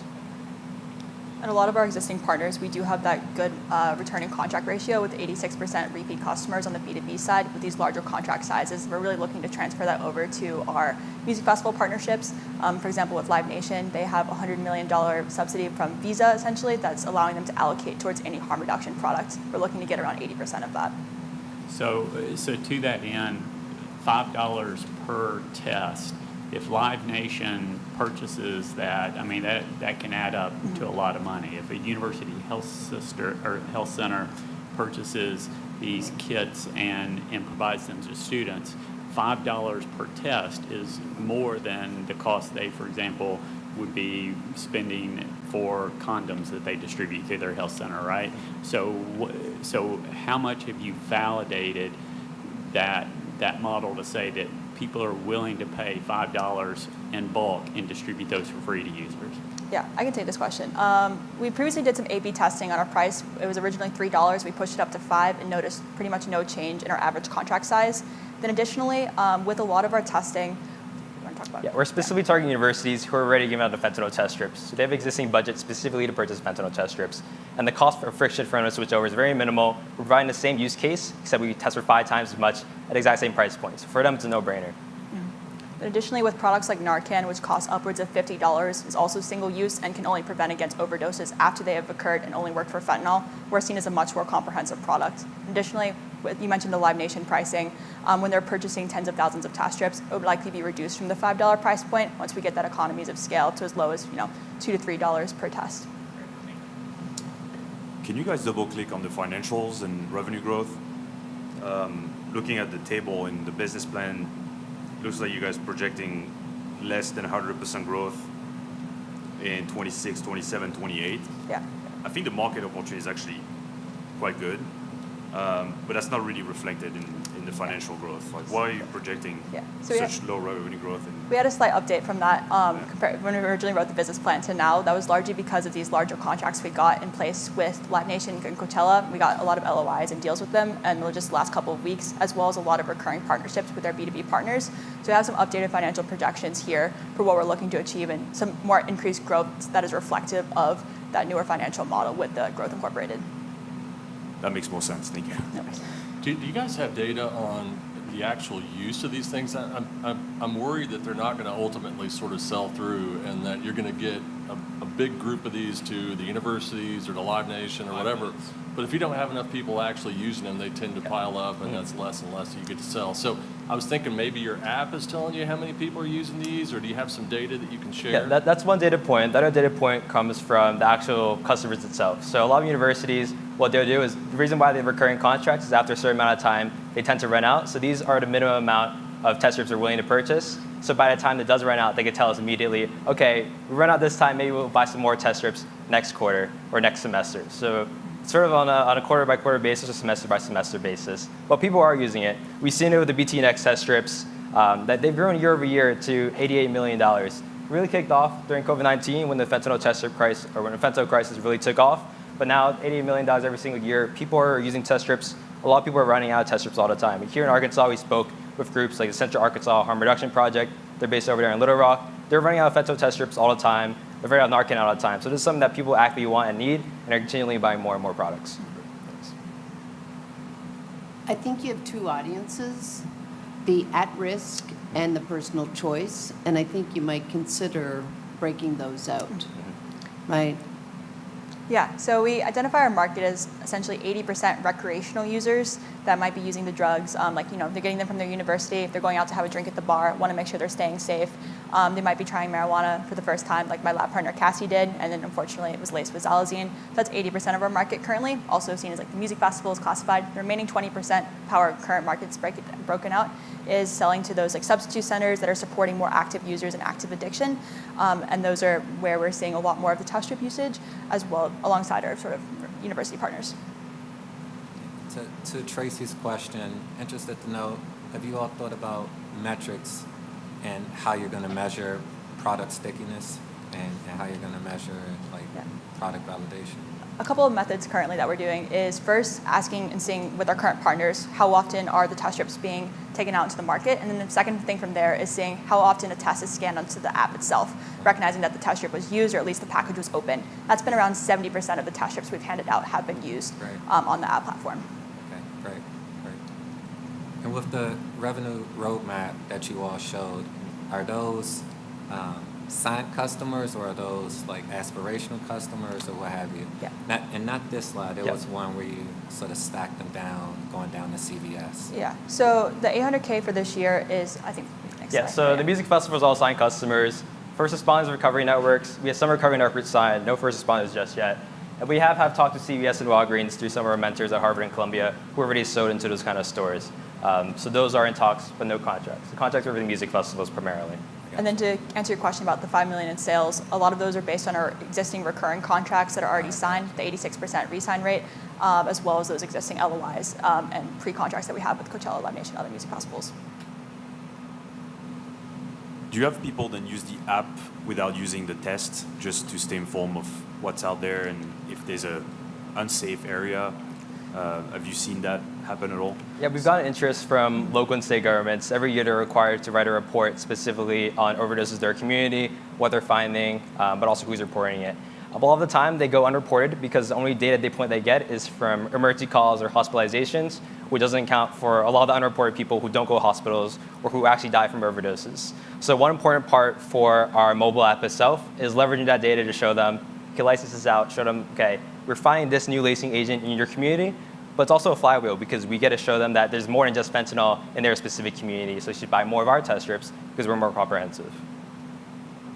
Thank you.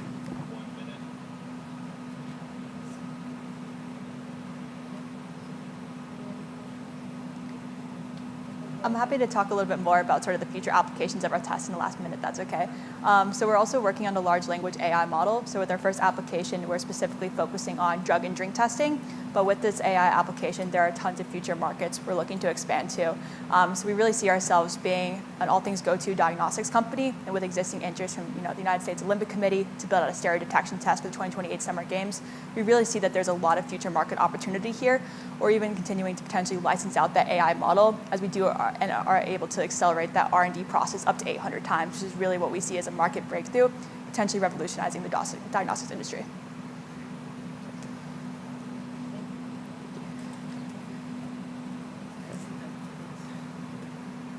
Sounds good. Thank you very much. Appreciate it.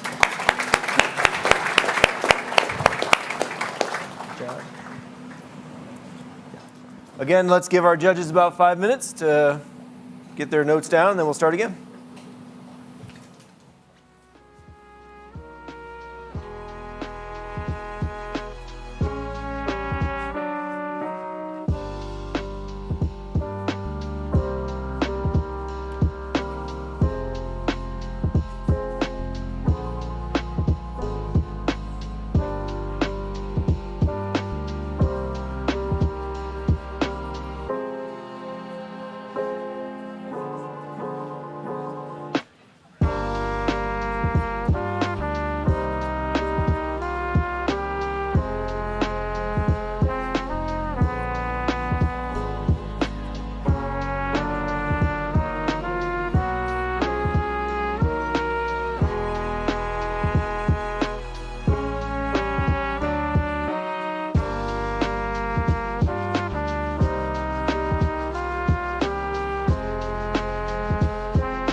I'm ready to go. Thank you.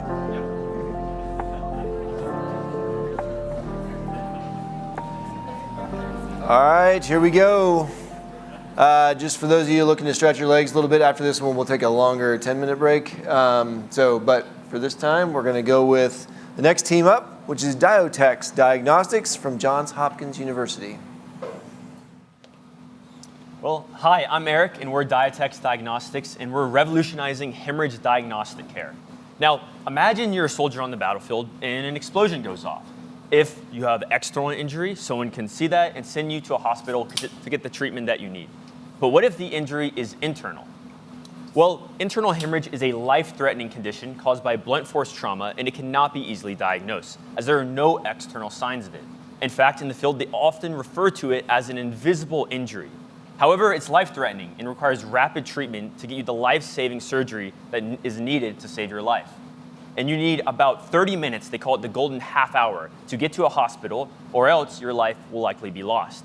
And this leads to a big problem, as it's an invisible injury, leading to trauma-induced hemorrhage, causing up to 90% of preventable military deaths, and is a leading cause of death for Americans under the age of 46. Now, there's this need for a reliable triage tool to diagnose internal bleeding early on to give you enough time to get to the hospital to save your life.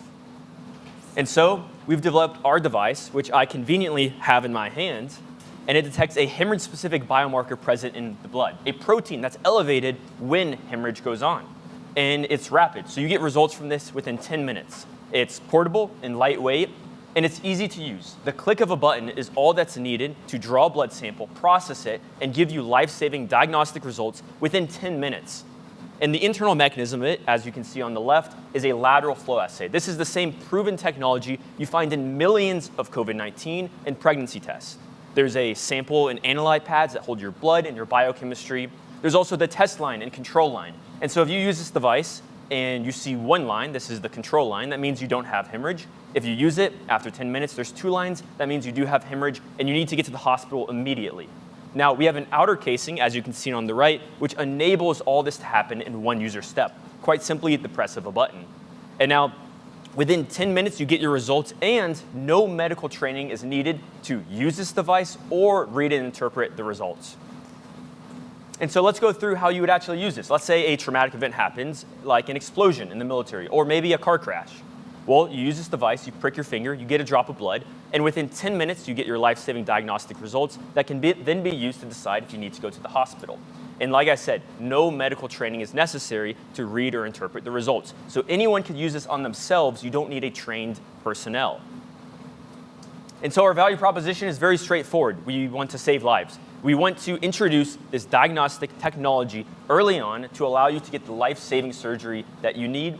And since we're using a low-cost, simple technology that's been proven in millions of COVID-19 tests, this technology can be easily scalable. So everyone that needs a test and honestly deserves a test can get one. And it will make an impact. In EMS settings, an estimated 30% of trauma patients have improved outcomes after prompt and accurate diagnosis. And so you might wonder, with a huge problem, how have people tried to solve this in the past? Well, there's the ultrasound, which when used by a trained technician, tries to locate in the body where there might be internal bleeding. However, not only is this highly dependent on the expertise of the technician, in addition, there's a high cost, and it is too fragile for military environments like the back of a military helicopter. There's also physical examination, where a trained personnel might look at your vital signs. However, not only are these not sensitive and specific for internal bleeding, these also don't show up until it's too late, usually about 15 to 20 minutes after hemorrhage has already onset. Our device, you achieve the highest quality of results, but with a low-cost, simple, proven technology, and so this can be as ubiquitous as a Band-Aid. Everyone can diagnose themselves. You don't need to be a trained personnel. But we want to focus on this unique aspect, which is mass casualty deployment. Now, when we presented at the Top Military Health Conference in 2022, the #1 theme was how do we transform military medicine to account for mass casualty events. This is the future of warfare, unfortunately. Now, these events involve many traumatic patients, however, reduced medical capabilities for them. And so, let's examine a case study that happened last year on July 8th, where a missile barrage hit a Ukrainian children's hospital in Kyiv, and 1,000 people were impacted by this strike. Now, not only did this devastate 1,000 people who could potentially have internal bleeding, but the department that is responsible for diagnosing trauma at the hospital was also destroyed. So you have reduced capabilities to already diagnose this life-threatening problem. Now, out of those 1,000 people, 300 of them had potentially life-threatening injuries. So how do you know out of the 1,000 people, which are the 300 that need immediate medical help, and which are the ones that are okay? And if you're relying on the ultrasound, these can take up to 10 minutes to run the results and get the test that you need.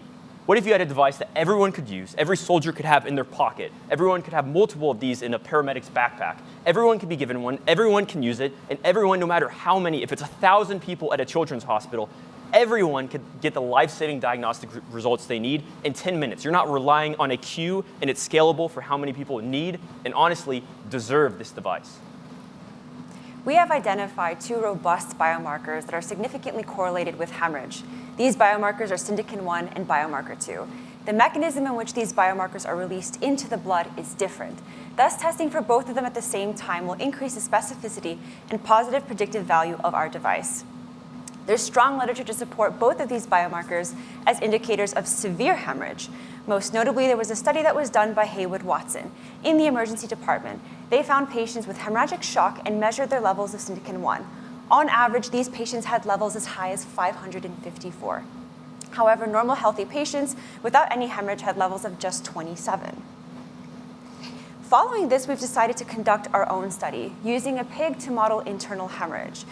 Internal hemorrhage was induced into the pig. Every 2 minutes, blood samples were taken and measured for our biomarkers, up until the time of the pig's expiration. We were using the study to identify just how quickly would a change in these biomarkers occur after the onset of injury. What we found was that Syndican-1 had a rapid and immediate increase that directly correlated with the onset of injury, whereas biomarker 2 had a steady rise in its level that correlated with increasing hemorrhage severity and increasing hemodynamic instability. Both of these biomarkers were increased from their baseline within the first 5 to 10 minutes after injury. Following this, we've now received IRB approval to conduct our own study on human patients at our home institution of Johns Hopkins University. Currently, within the next month, trauma patients that are admitted into the ED will have their bloods tested for our biomarkers. This will allow us to further validate our biomarkers now in the clinical setting. Additionally, we'll be using documents and records from the emergency medical systems and from the ambulances to find out what time did the 911 call occur to the time when they were admitted into the ED, and we're going to use that timeline to correlate it with our biomarker levels. Now, to measure our biomarkers in the field, we've opted to use a lateral flow assay device because it's easy to use, it can be easily scaled.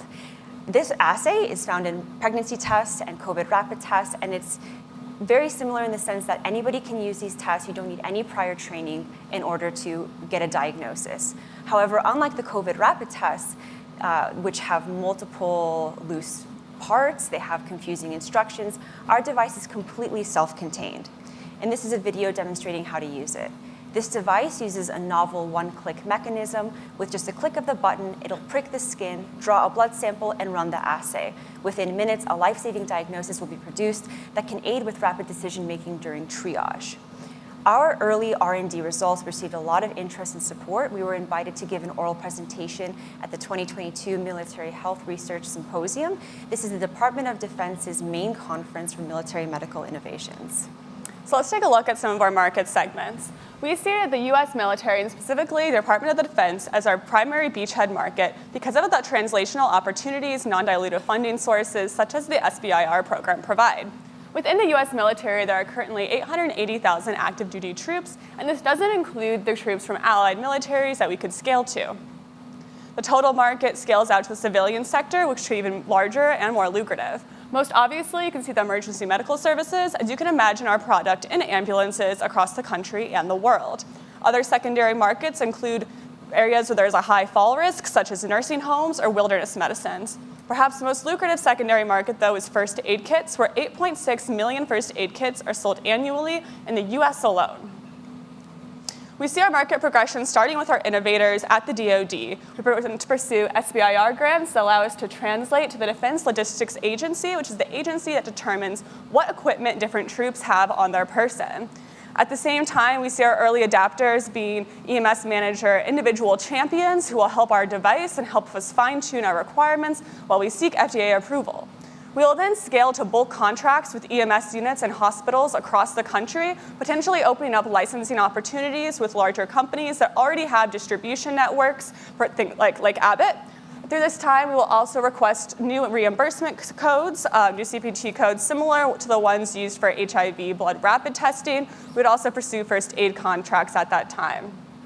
Then we would scale to allied militaries and international EMS groups, and finally to nursing homes and international trauma responders who have less funding to risk on a new innovative technology.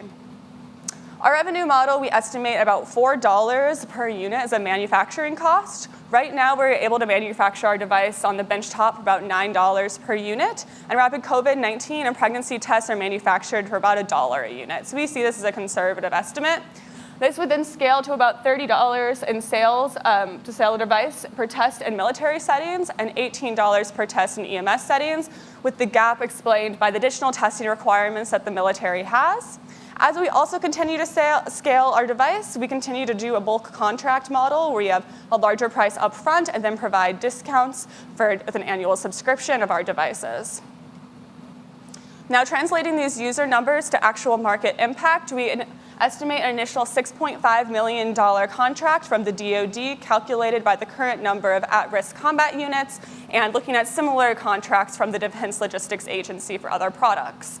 For the first aid kits, this would translate to about $124 million in revenue each year in the US alone.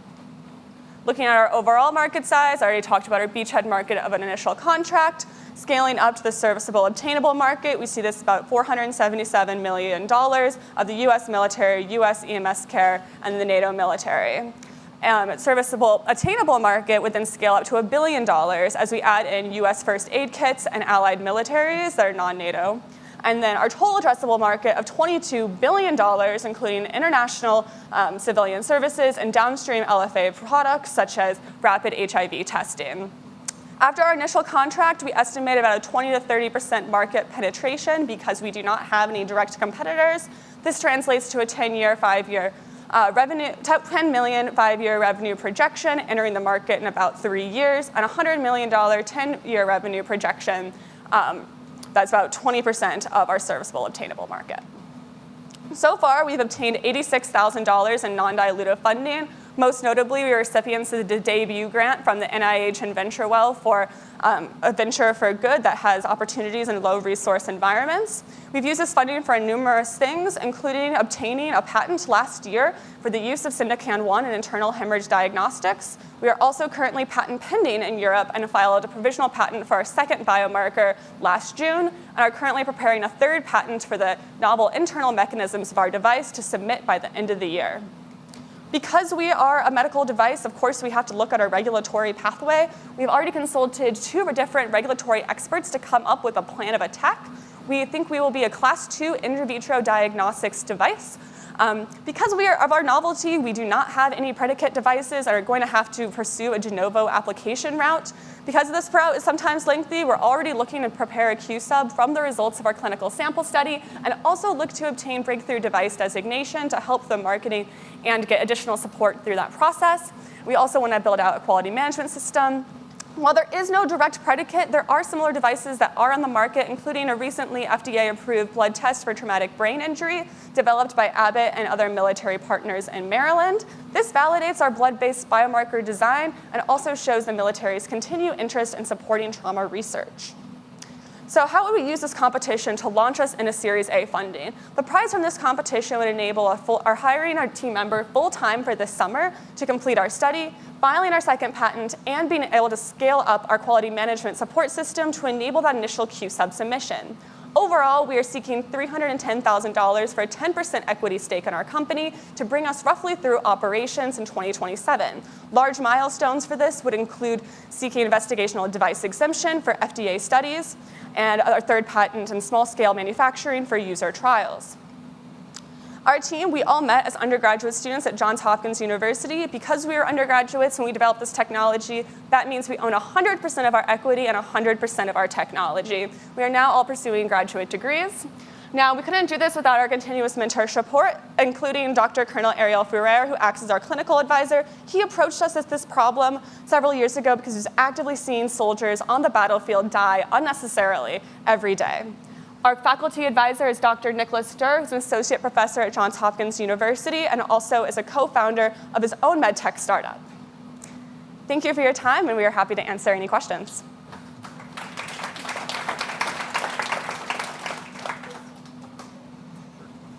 I want to ask you about intellectual property just a bit, and then the form factor that you have. Could we take a quick look at that? Yeah. Oh, the actual physical. Yeah. You want like physically? If we could pass it down, that'd be super So this cool. is a demo example, so be careful with it. It will fall out if All you're right. So the lancet itself is contained in this, and so do you have coverage for the thing altogether, or are they separate? It sounds like you have a separate application. Yeah, so the first patent that we were issued is on the methodology of using Syndicin-1 for diagnosing internal hemorrhage by comparing the quantitative concentrations of Syndicin-1. And so that's more broad scoping than the actual device itself. We do have an additional patent that we want to file on this exact form factor, and that's why we can't go into a lot of detail on the internal mechanisms. Got it. But to answer your question, it's the overall use of this biomarker for diagnosing internal bleeding. So I'm assuming if you have some mass casualty incident like the thing in Ukraine, and people do have a little bit of blood here and there, you can run right out with the strip, and you don't have to have it in this exact form factor to use it? Yes. Okay. Got it. And I'm also wondering, why start with DoD as your beachhead market? It's not known for being easy to sell into.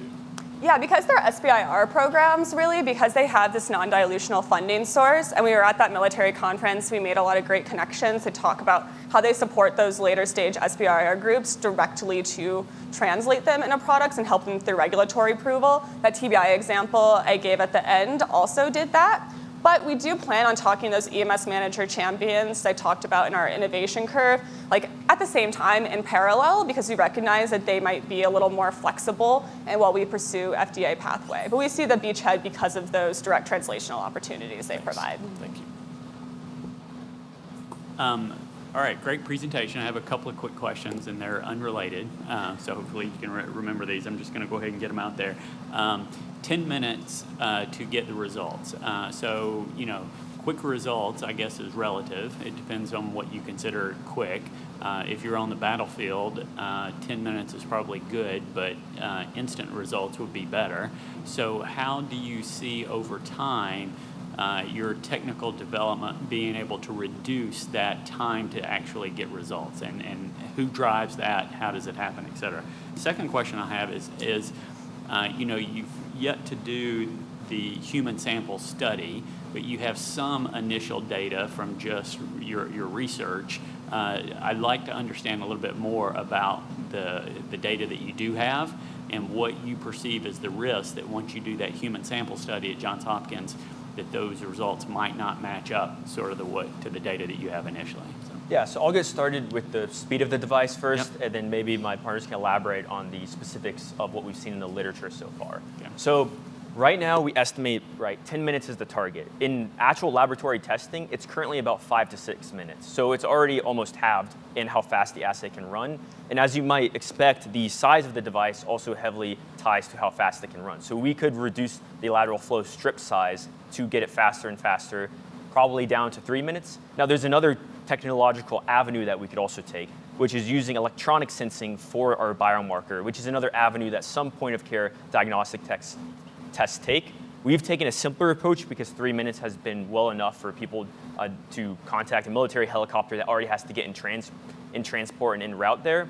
But we do see a potential to expand to those other avenues like a digital electronic route. And we will say we do present with a 10-minute result because that's what the military and other EMS trauma units say is needed, is about 15 minutes. So we want to make sure we are conservative in our estimates and not over-promising our technology from our benchtop results. 10 minutes might sound like a long time if you're just sitting there, but oftentimes there's a lot going on in these situations, and 10 minutes isn't really any time at all if you consider how long it takes to evacuate someone from a situation. So these results are well within the clinical window, and we're just hoping to improve those as we go along. regarding your question about the studies that we've done, the study that we did with the pig was to try and evaluate like a specific timeline correlating with specific levels of the biomarkers.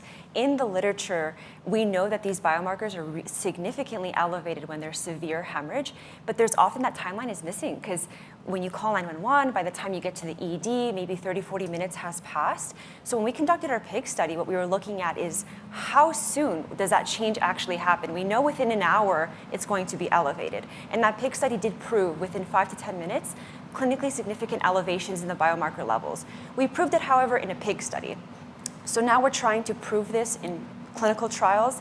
And you're right, there are risks. This study could go completely south.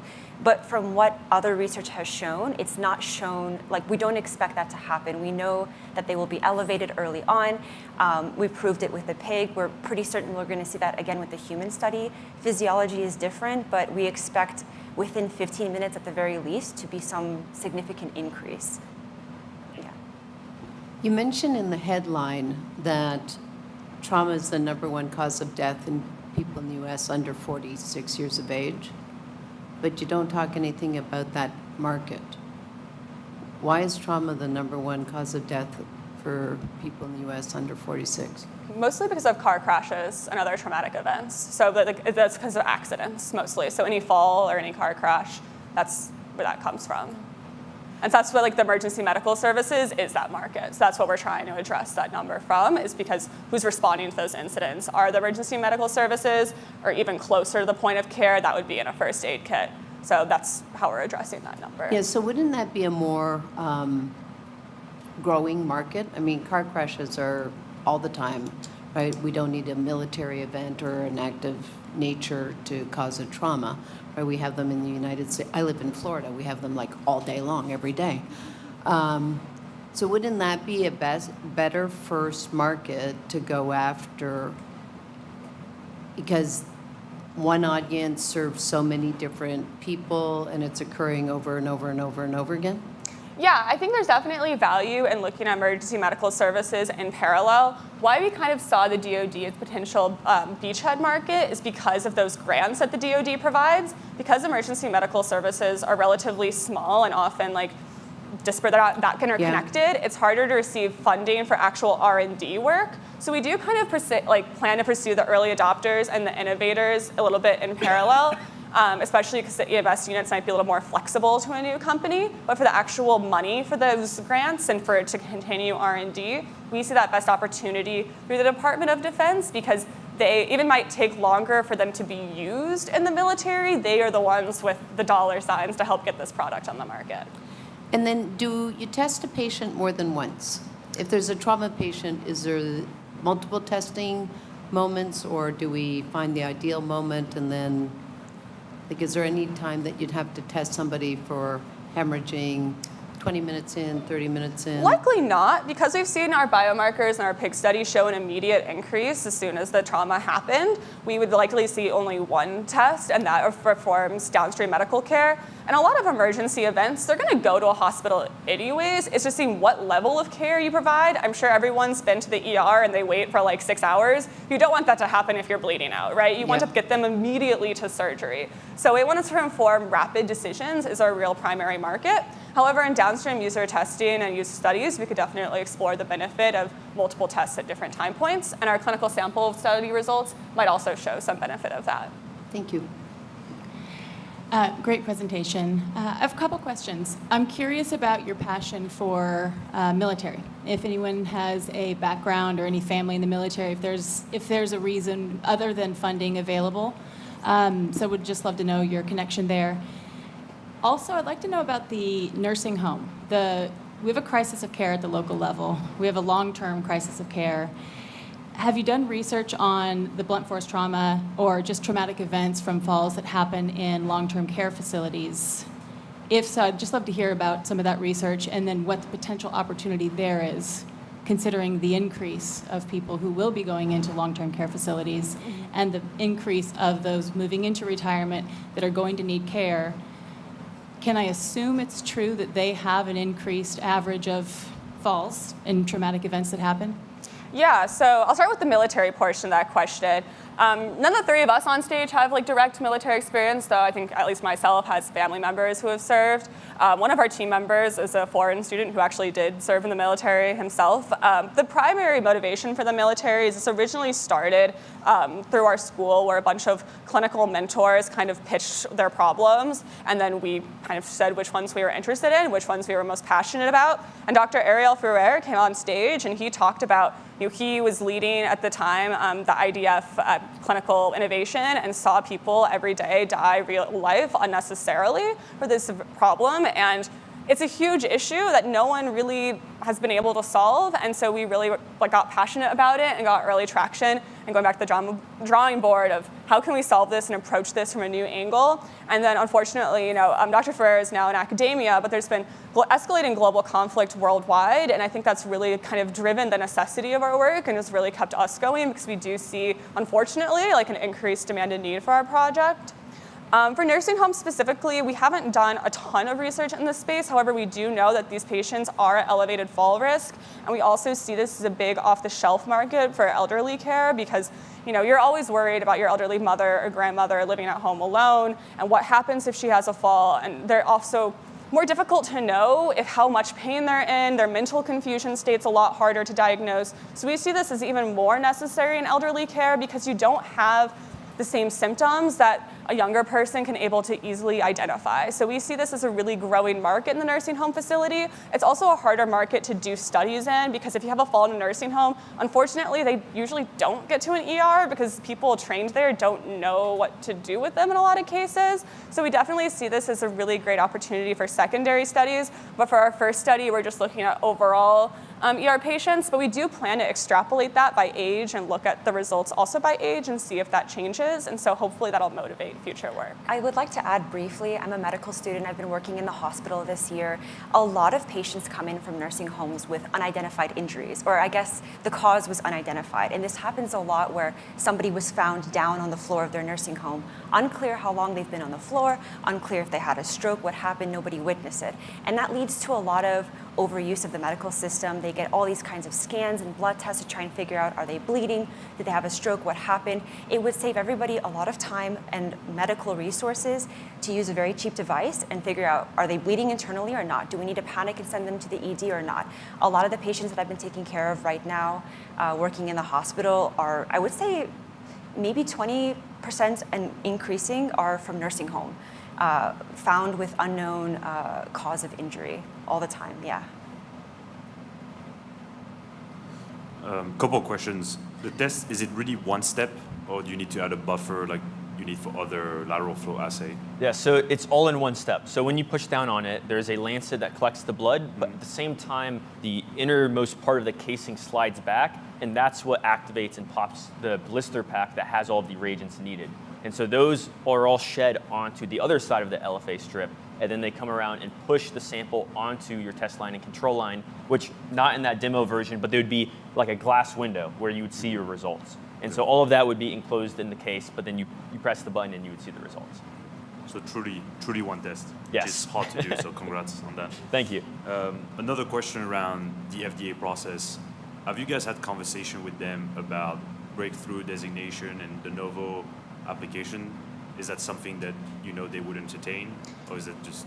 So we worked through with 2 expert consultants that we are connected through an accelerator program. So this is through working with them. Both those consultants recommended we hold off on directly submitting a Q-sub until we finish our clinical sample study, because otherwise we just wouldn't have enough to talk about with them. It wouldn't necessarily have more leverage working with them if we have really promising results. I interned for a medical device company for a year, and I worked myself on a de novo application and also a breakthrough device submission. So we have a lot of those materials and expertise in-house already, and also experts with these regulatory consultants.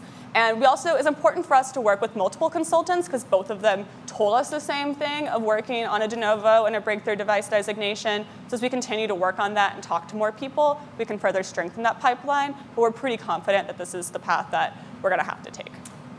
Yeah, that should accelerate that process quite significantly if you're able to get that. Another question on the FDA process. Do you know what the FDA is expecting in terms of specificity, sensitivity, what would look good to them for that specific test? Yeah, so I think that's gonna have to be, like the exact numbers are gonna have to have in conversation with them. I will say when you're crafting our intended use statement, they're gonna be very particular about like if it's necessarily a diagnostic tool, but like indicates hemorrhage, and kind of start with like a narrow intended use statement that we kind of widen with additional support. Right now, like compared to the ultrasound, it has between like 60 and 90% sensitivity, I believe. So we're looking at the upper end of that for sensitivity, and because it's a relatively rare condition, we expect our specificity to be even higher than that and further narrow that down through our studies. Thank you. 5 minutes. I'm clear on your growth strategy, I would say, from the early innovators on. Interested to know how are you all thinking about sort of this step one with the DoD through SBIR. Can you walk us through where you are today with that and how you see selling through to that? Yeah, so again, in talking through to a lot of different people, from other people at our local accelerator at the Prava Center, through other startups, and then also more on the military side of things, everyone kind of recommended we waited until this clinical sample study is completed to apply to the SBIR program, because our chances of success of receiving that funding increase exponentially. And for a lot of these, you can only apply once or twice, so your odds go way down if you've been rejected a few times. So we kind of wanted to wait until we were in a really good position to receive this money. And so far, we've been able to sustain ourselves on our non-dilutive funding sources. So we didn't see like an immediate need to do that. But I think we're hoping to submit this in the fall, because we plan on wrapping up our study in August. That's what I was going to ask, the timeline. Then the second question is around one of the areas that we talk about and look to evaluate is based on the economic business model. You all have, it's $4 per unit in cost. Is that when it's at scale and bulk? Because currently you're at the demo version, right? So I'm wondering, how are you all thinking about getting up to scale? And the second part of that is the military end user price point. Are there additional costs factored into that? Yes. So the $4, basically, we can build that device in front of you for about $9 right now. And that's buying antibodies at pretty much the most inefficient way possible, right, of doing like individual antibodies from these distribution companies. So that's what, and then COVID tests and other similar tests, like pregnancy tests, are manufactured for $1 or even under $1. So we're taking like a rough average. We've had a couple discovery calls with manufacturers to confirm this, but that's also something that's going to have to be narrowed down. We want to make sure we secure our IP before getting too far down the manufacturing pipeline. The increased cost for the military is mostly due because they require additional testing services. As some of the other judges mentioned, they can be difficult in ways like temperature testing and things like that. That'll just take longer and require more resources. Do you think the margins on that will look different? Will they be larger, or will they be the same when you factor in the additional cost that'll go into it?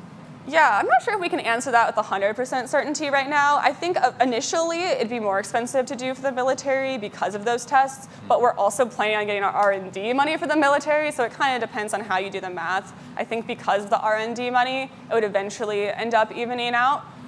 Then long term, after that testing is done, we can decide if the revenue model makes sense to increase or decrease our prices to keep our margins up appropriately. Can you give me the details on the use of funds on the $310,000?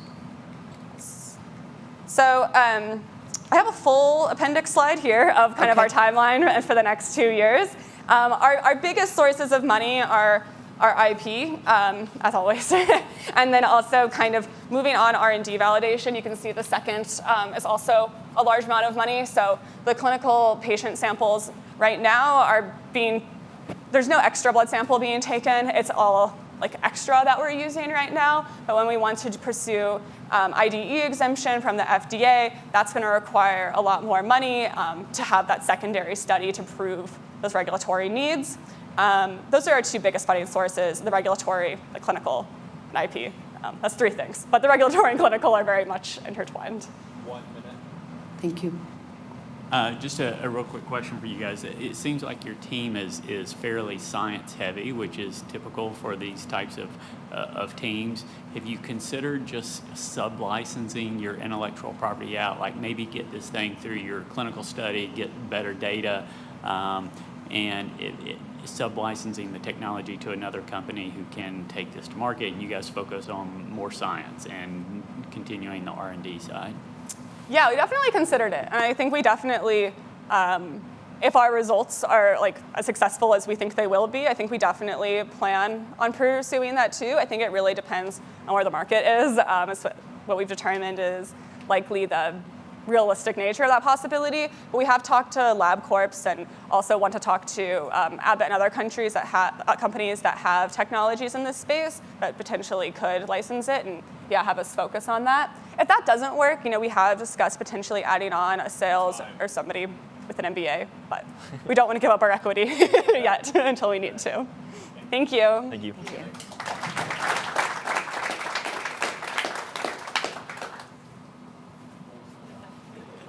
Awesome. As I said before, we're going to take a little bit longer break. So go 10 minutes here. Everybody can stretch your legs. We're back here at 3:21. Thank you.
All right, this is your 30-second warning. We're gonna start in 30 seconds.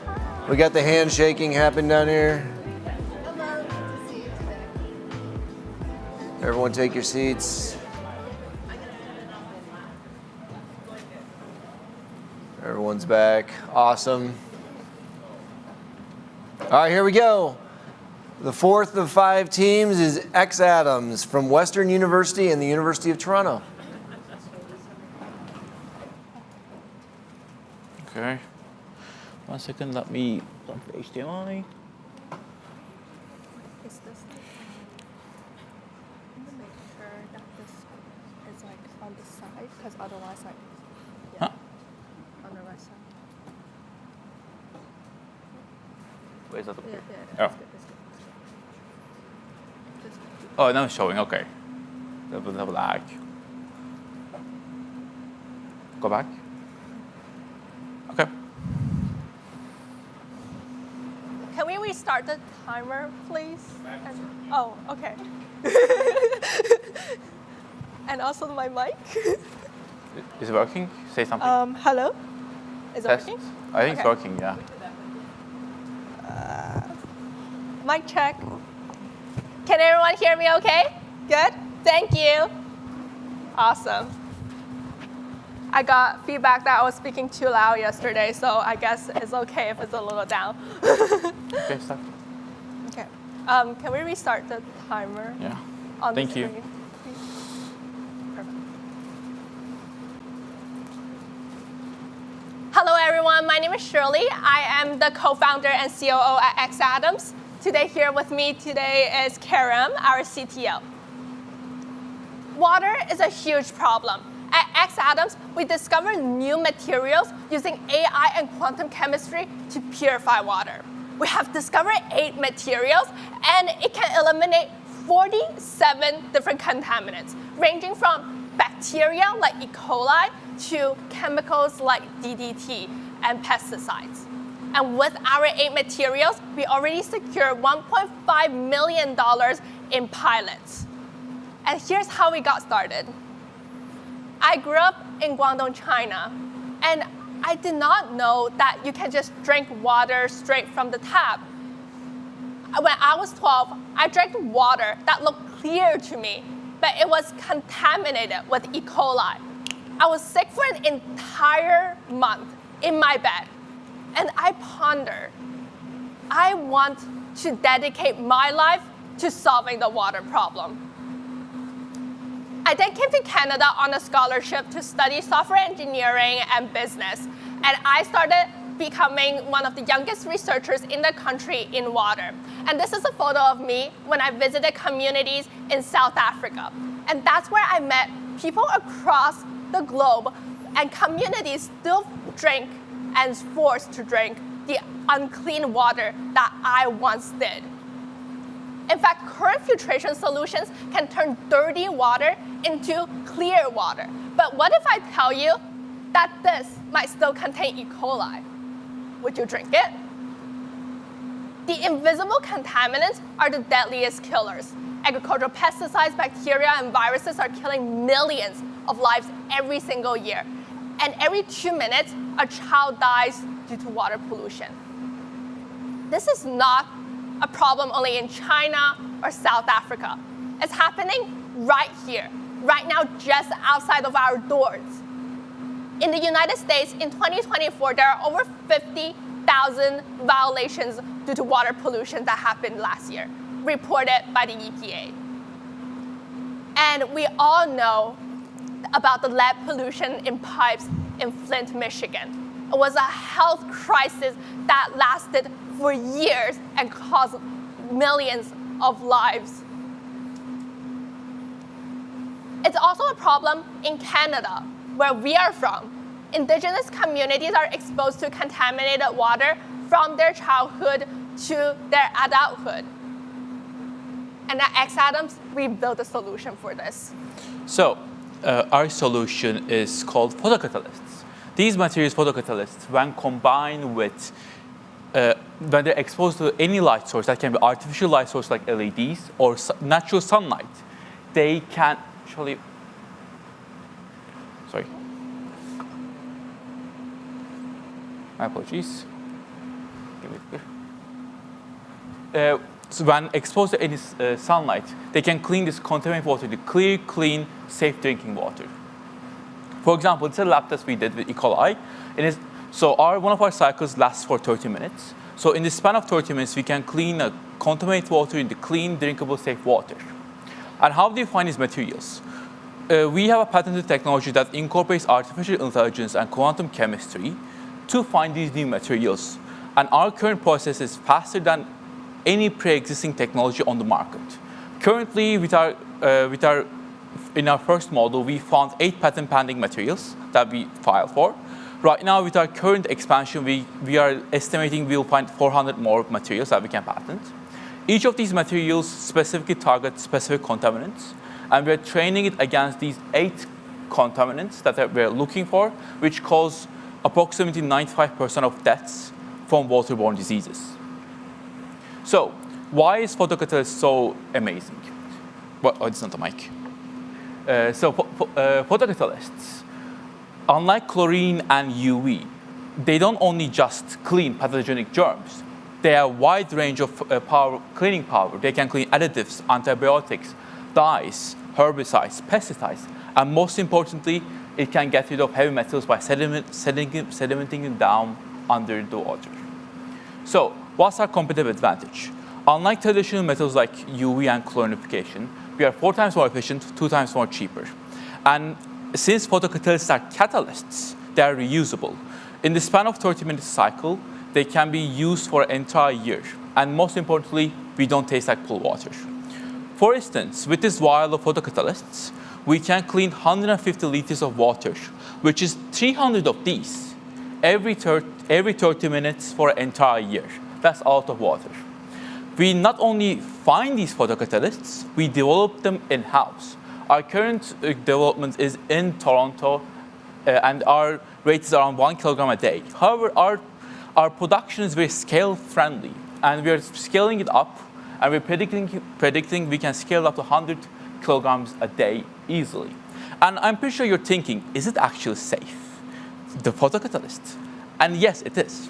So at Exatoms, we adhere to the most crucial performance and safety regulations. We run hundreds of tests before any material leaves our lab. For instance, we check for the material's toxicity, leachability. We do contaminant validations, and most importantly, afterwards, we check for drinking water against WHO and NSF 61 standards. And to really understand our customers' problem, we have did over 200 stakeholder interviews, from regulators like the EPA to the nonprofits like UNESCO, as well as with big corporations like PepsiCo and Canadian Natural. And this is what they all said. Current filtration solutions cannot eliminate the specific contaminants, but Exatoms with our AI, we can. It's too energy intensive, it's too expensive, and it's also, they need to keep replacing it every few months. Our solution lasts for an entire year. We're 2 times cheaper, and we can use only sunlight to purify water. And we were able to bring our technology from the lab to the communities that needed the most in this past year. We have hit a huge milestone by completing all the regulatory licenses required and started sales just in December. We are selling B2B to water organizations, and we already signed 3 paid pilots, completing $1.5 million up and running. Our first and early adopter is these filter companies. They're based out of Dallas, Texas, and we're coating 10,000 units of these filters with our photocatalyst material. It is applying the powder as a coating, so it lasts for an entire year. The cost of our coating, the material, is 15%, is $1.50, and the shipping takes 3%, packaging 2% as well, the labor at 10%, and we still get a $7 profit, which is 70% margin. And our second pilot is in South Africa. Our second pilot is in Kenya. Our Kenya pilot currently are running with communities, especially facing cholera outbreaks. Children under 5 are severely impacted, and this is because they don't have the money and also the well infrastructure, especially they face consistent blackouts. But with our solution, we are able to run the photocatalyst even without electricity, and we're 2 times cheaper compared to their current cost. And we're working with a water franchise brand, so the success of this one pilot can extend to 50 other locations spreading across the country. Our third paid pilot is in South Africa. This is a river cleaning project in a farming heavy area, and they are highly contaminated with E. coli.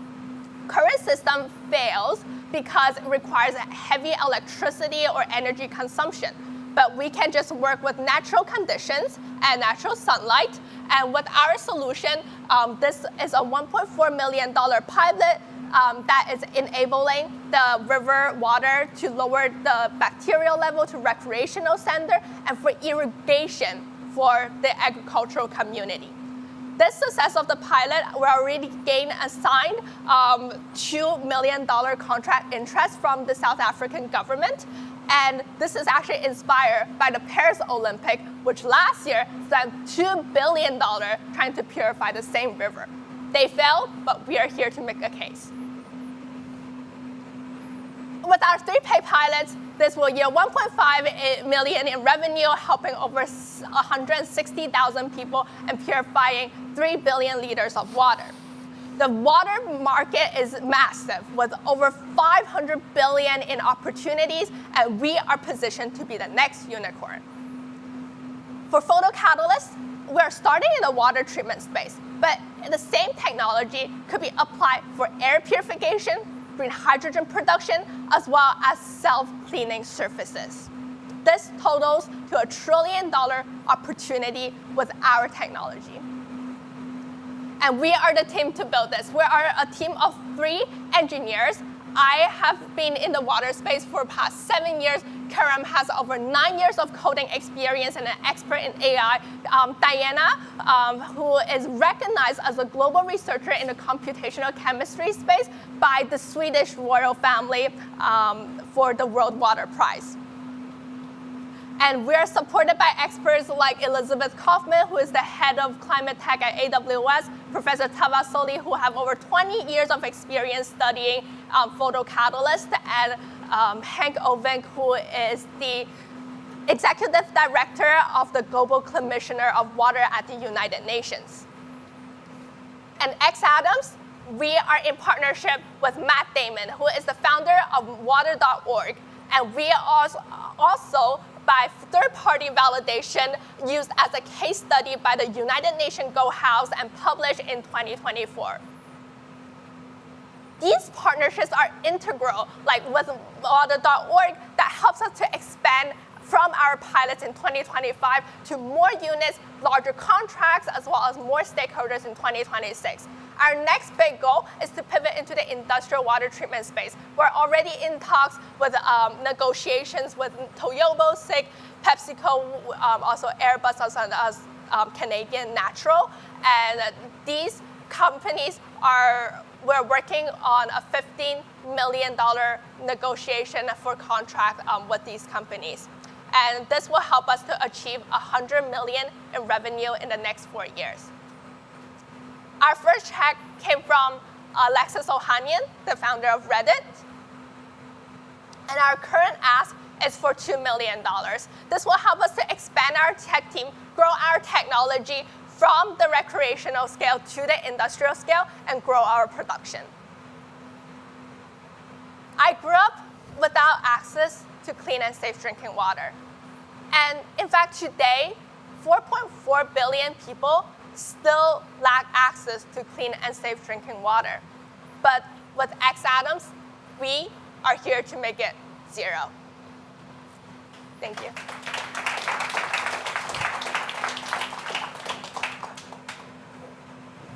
That was a great presentation. Thank you. I love your energy. Can you talk about some of the hurdles you've faced getting to the revenue that you're at now? Just the process that you have, if you can just remind me of the revenue, and getting those 3 pilots. What are some of the hurdles along the way to get to those pilots? Yeah, it have not been an easy process. I think the first biggest hurdle was on the regulation side to figure out what was required for the regulation. So we don't require FDA approval, but it's like, what are some of the technologies that we need to validate because it was so new. So we took 2 approaches to prove to our pilots that it works. First of all, it's gaining the most recognizable license, which is like the National Sanitization Foundation certificate for the drinking water standards. And we also did tests with basically with the European drinking water standard, with the NC standards, as well as Health Canada and EPA standards.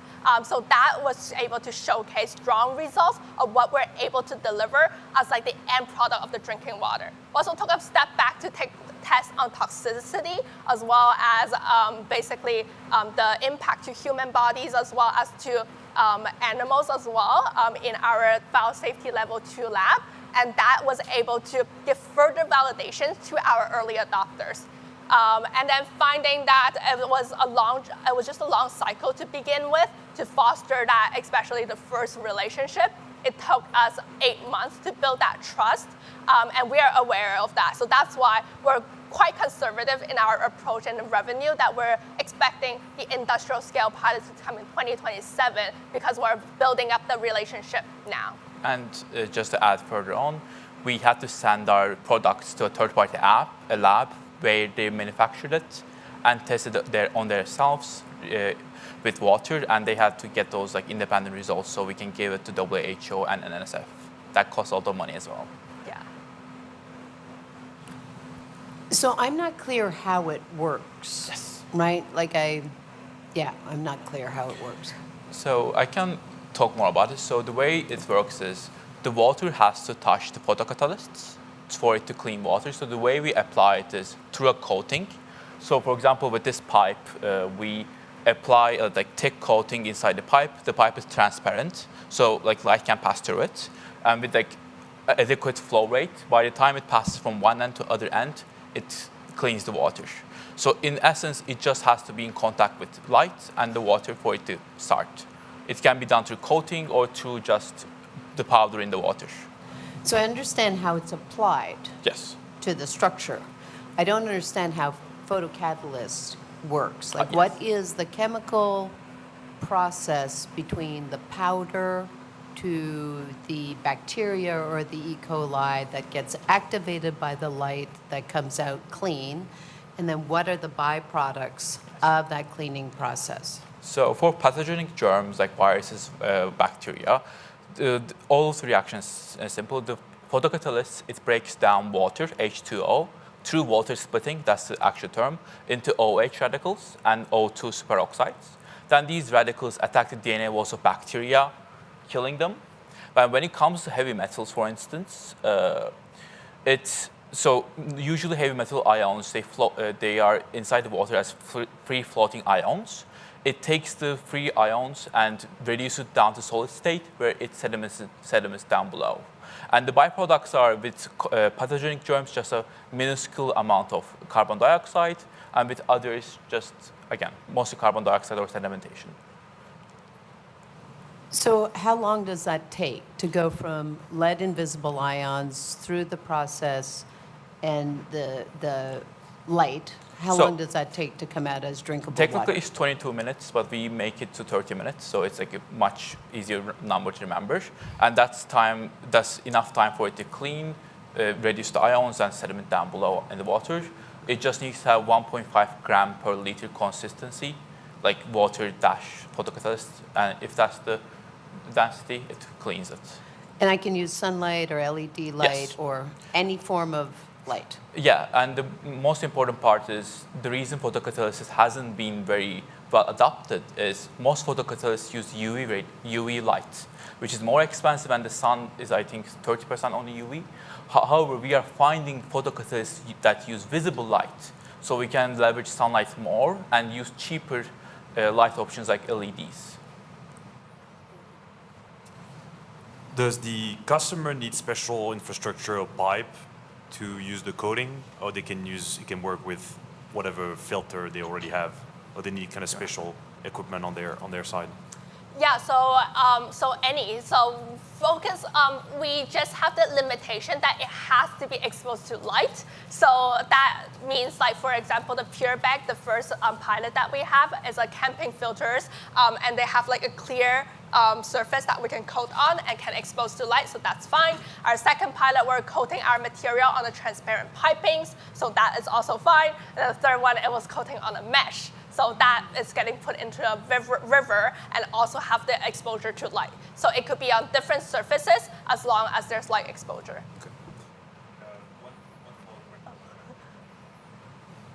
No, this is helpful, thank you.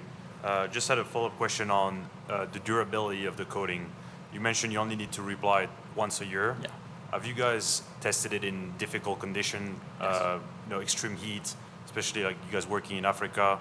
Is it been durable for a year in extreme condition as well? Yes, so the replacement, so when we say 1 year, actually what happens is for photocatalysts, after 1 year, it starts like being less efficient.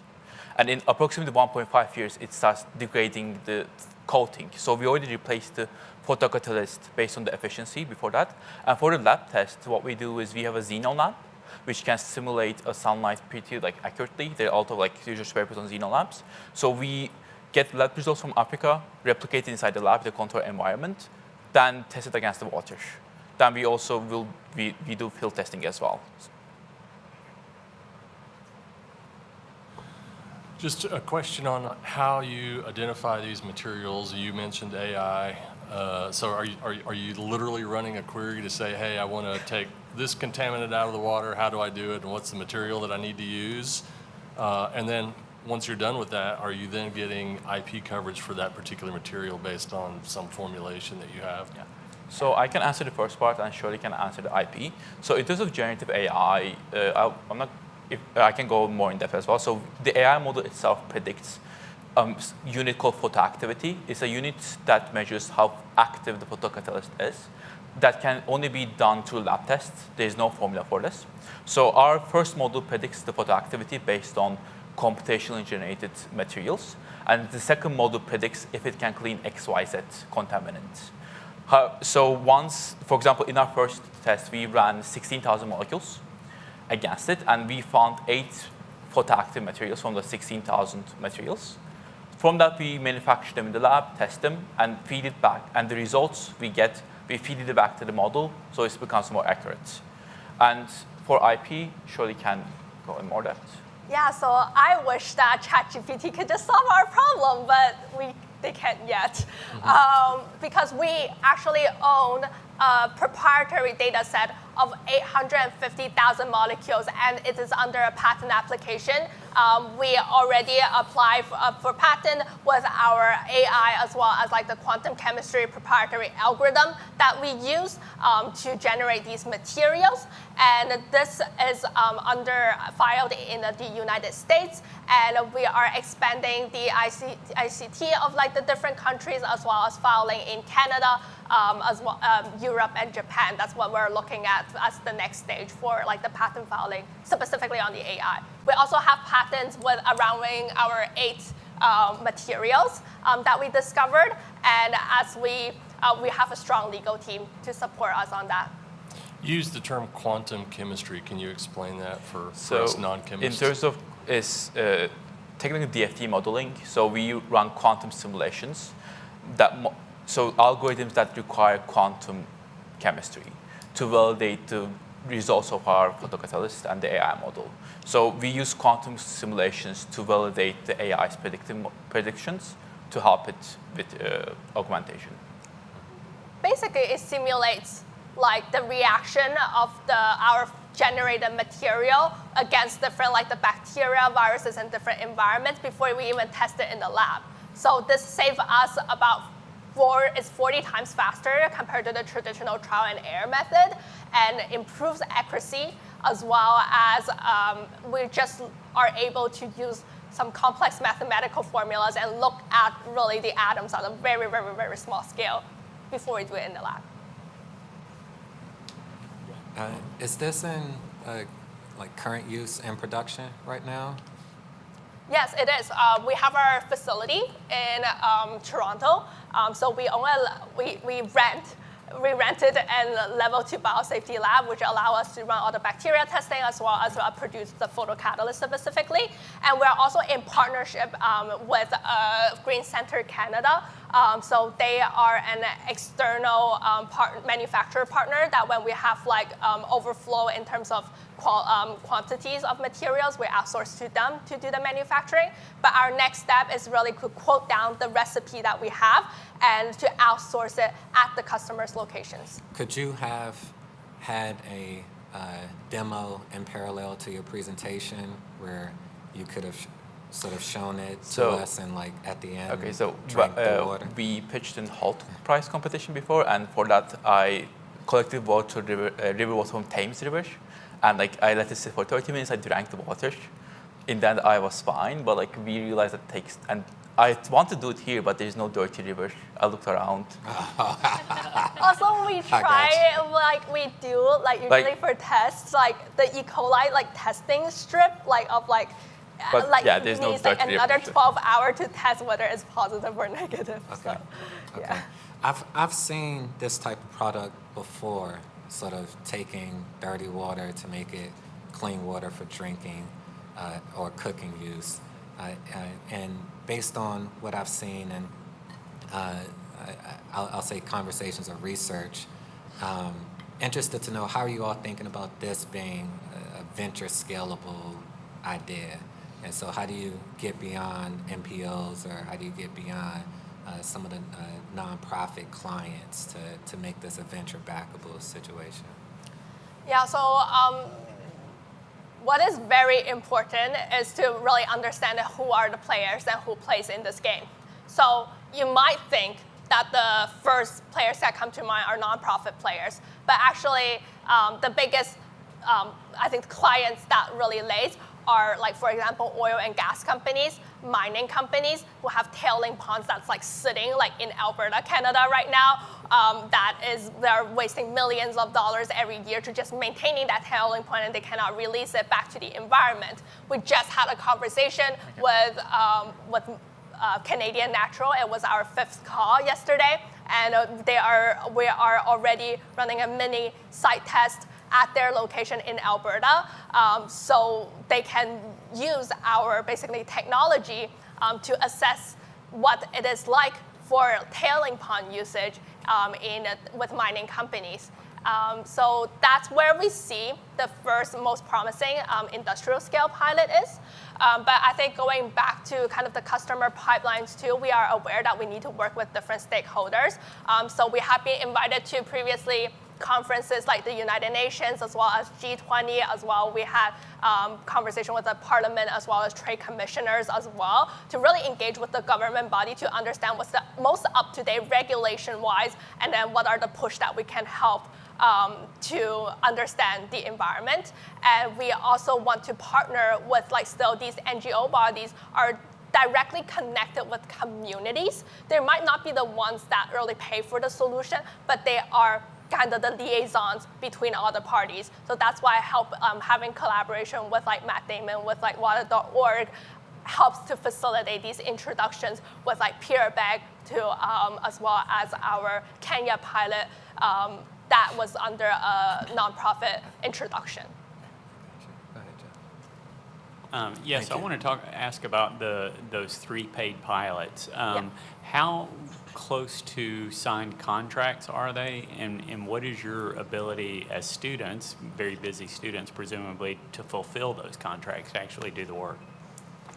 Yeah, so we're all going full-time for X-Atoms moving forward. We actually, Karam and our other teammate Diana was on co-op, which means it's an internship on our startup full-time for this past year when we're building it, our company.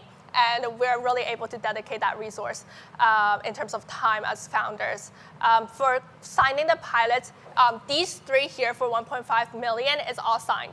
So, but it's just the next, we want all of them to be returning customers, and we'll have strong confidence in that as well. We'll see probably the returning contract coming in around 6 months. Yeah, and we are hiring as well. We just we had a LinkedIn post. We had 700 applications so far. I had like hundreds of interviews planned, and we're getting help from the chair of chemistry at U of T to help us with the interview process. So we won't be the only ones working at the team full time moving forward. So you guys are serious about starting a company and making this a real business? Yes. Yeah, great. Can you walk us through the path to 4 million revenue projected this year? It sounds like you have $1.5 million spoken for already. Like, how do you reach that 4 million this year? Yeah. So first of all, because we're just closing Q1 and we already signed for 1.5 million and we started like sales back in December. So this just like proved kind of the quality and traction that we're able to have. For moving for the next 2 quarters, we expect our 3 pilots that we're running, they to come and return back to us with the follow-up contract and doubling the size of the current pilots. And we, by Q4, we're looking at to signing an additional contract with the case study that we have with the 3 pilots. Thank you. And not really a question, more of a comment, but looks like you're adding less revenue in 2028 than you are in 2027. You know, it sounds like you're going down the venture route. Typically, we like to see hockey stick growth, accelerating, not decelerating. And I know it picks back up in 29 and 2030. And it sounds like the market opportunity is there. So, you know, I don't know why there's that deceleration, but I think it would show that growth accelerating, not decelerating, if you can. Yeah, thank you for the feedback. But actually, that's quite strategic because I think for 2028 and where we want to go into, the industrial size contracts can range from $2 to $20 million. But government contracts can go from $20 to $100 million, depending on the size of projects. And we really want to make that transition from just working with the industrial scale and like B2B private, but also working with the governments that we're fostering the relationships now. So we predict a slower growth in 2028 specifically, because specifically we want to do the slight transition, working with more of the municipality governments while keeping the same growth on the industrial side. So yeah, at that size, it feels like you could do both, but I understand where you're going with this. But yeah, makes sense. Thank you. You mentioned a proprietary data set with 800 different elements in it. So where did that emerge from in the last year? Yeah, the reason why I'm laughing is it took my like 5 months to do it. Like it's a long grinding process. So the way it's done is most of it's computation generated photocatalysts that like assume like with some like structure in mind. The second data set is like extracted from publicly available research papers that are like open source. I had to write a script to web scrape them, get some pre-existing photocatalysts with their data, like with their photoactivity, with their pH levels. That took a while as well. And we also use some open source libraries to help us with like minuscule things like predicted photocatalysts. So it was just generated from open source materials and made a private one because there isn't any photocatalyst data set anywhere. Believe me, I looked for months. There isn't. Okay, great. Thanks. Just one question. I might have missed it in your answer, but can you help explain who you're hiring? Like, what's the team that you need to make sure that you secure the pilots and actually hit the 4.3? So we are hiring. So first of all, we're hiring one synthetic chemist. For that one, I think we already have the candidate down. He's a professor from Newfoundland who has 17 years in photocatalysis. He wants to get out of Newfoundland and hates his school, but he has 17 years of photocatalysis, and he's going to work with us probably in the lab, and he has good stellar range. And we're also going to hire 2 computational chemists to help us scale up the AI model. For that, we are still in discussions, but again, for that one, we are getting help from AWS's computational chemistry team to help us with the hiring process. But if the thing with Canada, we have so many grants in hiring. If they're Canadian, we can get to 50 to 70% off from salaries. So depending on how much fundraise we get and depending on the grants, we can hire more and surely. And then for the sales side, so right now we're doing founder-led sales, and all 3 of us will basically position ourselves in the founder team, and then we are setting up an advisory board on the commercialization side. Thank you.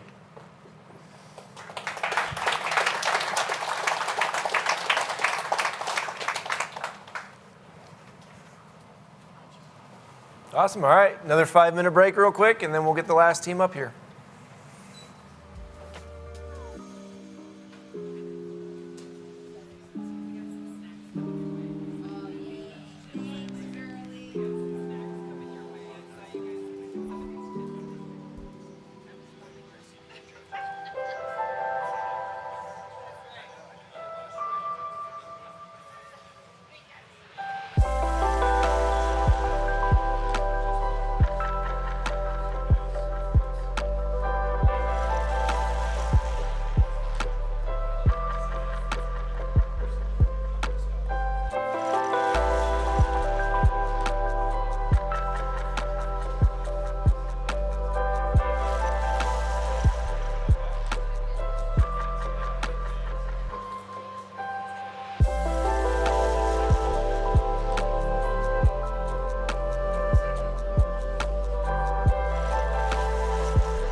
All right, we are ready for our last contestants. Our last team here is Humimic Biosystems from the University of Arkansas. Torcetrapib. We're all familiar with what this word means, right? Just kidding. That's because torcetrapib is a drug that failed in 2018. It failed after Pfizer spent 15 years working on this drug because there were 93 deaths associated with the clinical trials. This happened after they spent $800 million developing this drug, and the day that they announced its cancellation, there was a 10% drop in Pfizer stock. And this isn't just a one-off situation of one company and one drug. This happens all the time in the pharmaceutical industry, and it costs the industry about $120 billion annually. To understand why, we have to go back to the standard drug development process as it currently stands. So, with the goal of getting one drug to market to solve one medical condition, we start with thousands of different compounds, and then we move into the preclinical testing, which is where we do benchtop studies like cell cultures, and we test with animals. And then we move into clinical trials where we test with humans, and hopefully one of these is going to make it to FDA approval and make it to the market. As we go along this process, like I mentioned, we start with thousands of different possibilities. And with each step along the way, we highlight either toxic characteristics or a lack of effectiveness, and so it's terminated there. However, because these animal models still don't translate to human models well enough, on average of the 10 drugs that make it to clinical trials, 90% of those are still going to fail, and only one of them is going to get FDA approval. And this is a really big problem because up until clinical trials, it costs around $8 million to develop a drug, and in clinical trials, that number skyrockets to $2 billion. And arguably, just as important, if not more important, we go from spending 4 years on this to 12 years, which is really important to these pharmaceutical companies as they're on a time crunch. So the billion-dollar question here is how might we improve this preclinical drug testing? Hi everyone, I'm Lexi Applequist and this is Landon Usher. We co-founded Humimic Biosystems with this goal to increase the translation rate from clinical trials to FDA approval, bringing life-saving drugs to patients faster and saving billions. Since we started looking into this issue, we've had over 200 conversations with people from around the world. And from this, we found that pharmaceutical research and development directors are actively looking for more efficient solutions like ours. This was evident through a quote from one of our interviews with the head of pharmacology at one of the world's largest pharmaceutical companies, where he talks about how this lack of translation from animal models to humans is, quote, starting to stain the field. We also found in these conversations that the key to streamlining this drug development process lies in bridging this gap between benchtop studies like your basic cell culture in a petri dish and animal studies. This is where Humimic Biosystems comes in. Our technology has the ability to weed out ineffective drug compounds earlier in the process before these animal studies and clinical trials, meaning the gold drugs that would usually go further to be tested and just fail, we are able to eliminate sooner, saving all of that money and time. Incorporating our technologies, pharmaceutical companies can bring drugs to market 2 years faster and for up to $250 million less per approved drug. On top of this, we're also able to protect approximately 300,000 animals. This is all possible through our organ modeling technology called Organ on Chips. So taking a minute to talk a bit about the tech here, both basic cell culture in a petri dish and organ on chips are both methods used to model the human body in a laboratory setting. However, organ on chips are more predictive of the human body for several reasons. Basic cell culture typically uses one cell type grown in a flat sheet with liquid sitting on top. Organ on chips, on the other hand, incorporate multiple cell types in advanced 3D structures, and we're also able to introduce mechanical stresses that are seen in the body. For example, liquid flow to mimic blood flow. I also want to quickly mention here that this is a photo of one of our chips. In the past, we had previous judges think that these were all Google stock photos. So anytime you see the orange background and the blue gloves, that's a photo of one of our products. To use these platforms, they're first created in our lab. We can then ship them to the pharmaceutical company, where the scientists would seed cells to establish their organ model, treat this with the drug that they are studying, and over time, analyze to see how the model's responding to this. For example, if there are any toxic effects. My name is Lexi, and I'm the CEO. I'm a biomedical engineer and co-inventor on Humimic technologies. I'm currently working full-time for the company, and I've been working on all of this for a little over 4 years now. I've researched in multiple labs and also have experience with medical technology startups. Dr. Kartik Balachandran is our Chief Technology Officer, who has extensive research experience, specifically at the Wyss Institute through Harvard, which is one of the world's largest organ-on-chip research and development centers. Landon is our COO and has experience developing products in small businesses. And lastly, we have Lance and Kimberly, who are working with us on product development and communications. To strengthen our leadership team, we have a robust advisory board, including top clinicians, a lead scientist for the FDA's National Center for Toxicological Research, and we actually have one of Medtronic's top US salesmen on our board as well. As I mentioned, members of our management team are inventors on all pieces of our technology, which include these 4 key organ models. So in order of how we're prioritizing research and development, we first have our muscle model that's pending international patent. This one includes sensors that are built in to constantly collect data throughout your experiments. We also have a nasal airway model pending US patent, and this one includes 2-way airflow to simulate breathing.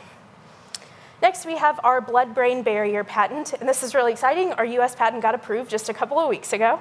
And this one includes fluid flow to mimic blood flow and stretch so we can mimic things like concussions, traumatic brain injuries.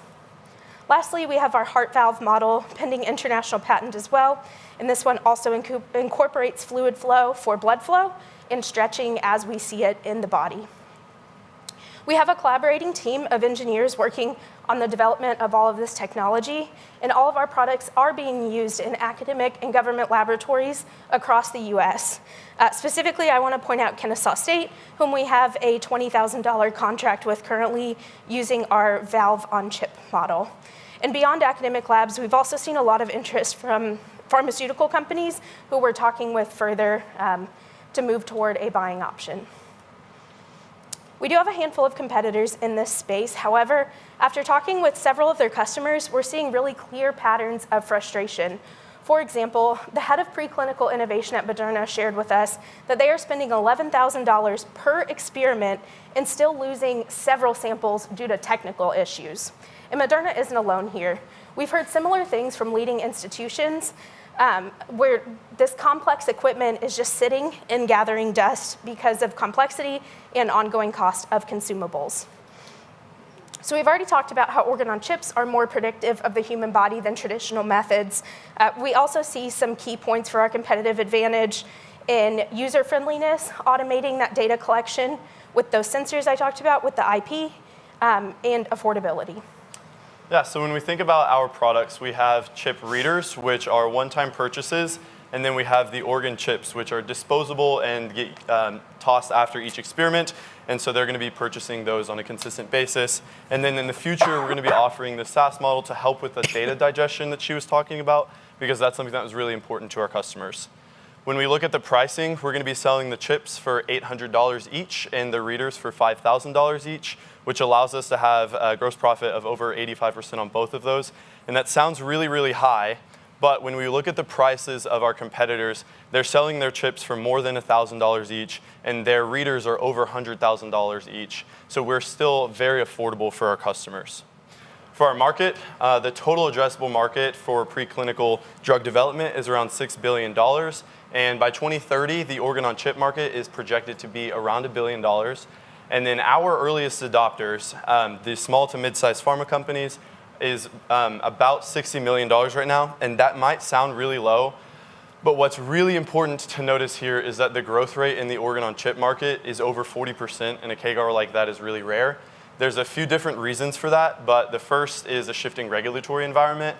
So the FDA just passed the Modernization Act 2.0, which allows these drug development companies to use technology like ours, the organ-on-chip technologies, to substitute the animal model technologies that the animal model data that they have been having to submit. And on top of that, the National Center for Toxicological Research is looking into mandating the use of organ-on-chip technologies in organ model technologies in the process of developing drugs. So this would be really huge because then every drug that hits the market would have to be using some sort of model like ours.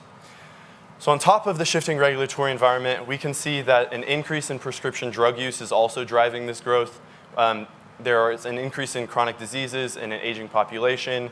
And we can see a pressure to decrease our reliance on animals, both from an economic standpoint as they're getting more and more expensive, and from an ethical standpoint as we can move away from having to sacrifice these animals.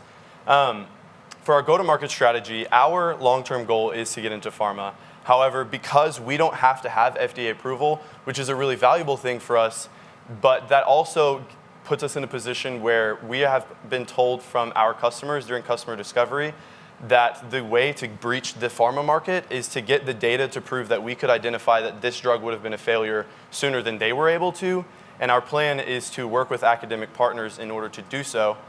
So there's a few different benefits from that. Again, the first one is we can get that data to prove that quicker by using a multitude of different labs and working with different labs as opposed to just ours. The second is that as these labs are using our technology and they're publishing papers, that is increasing our visibility for the pharma companies who look at these papers when deciding what kind of technology they want to use. And then the third is that we heard from a multitude of people during customer discovery that as the lab techs in the academic labs move from their academic labs into pharma, they are comfortable with the technology and they will help increase that industry adoption. So when we look at our financial projections, our goal is to be primarily grant funded through the academic phase. And then as we move into pharma, we're going to be able to take on a Series A, and that's whenever we see things really ramping up and scaling pretty quickly.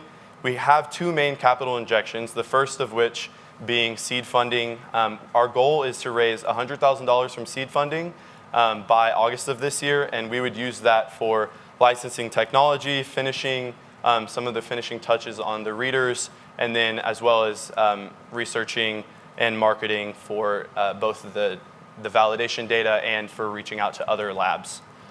And we plan to raise that $4 million Series A at around a 5x multiplier in early 2028, which would allow us to really, really scale into the pharmaceutical industry.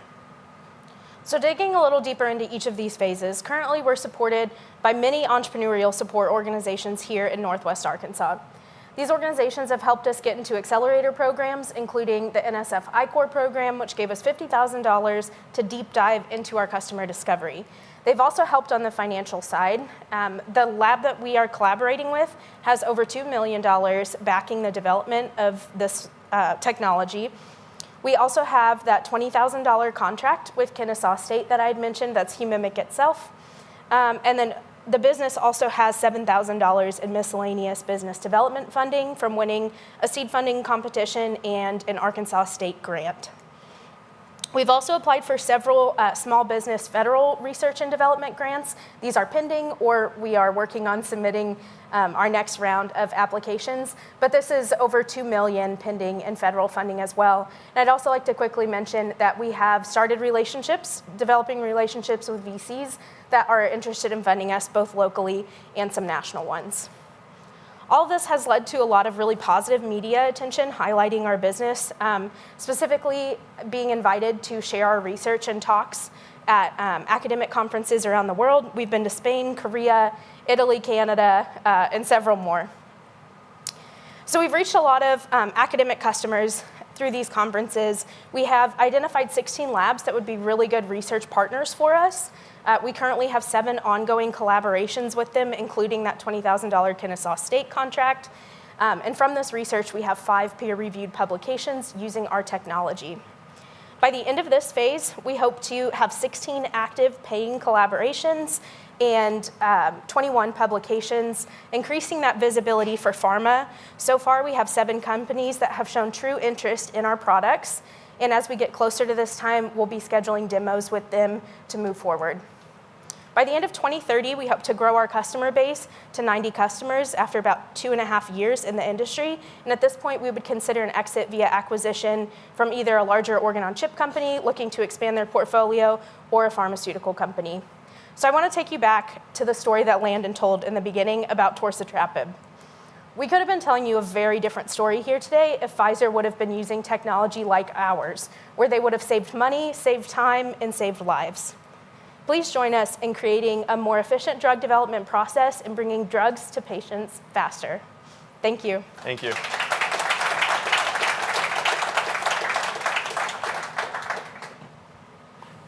Thank you, appreciate it. So I have a couple questions. First of all, can you flip back to the graph that shows your revenue sources? I was a little bit unclear on pharma versus academia and how those revenue lines.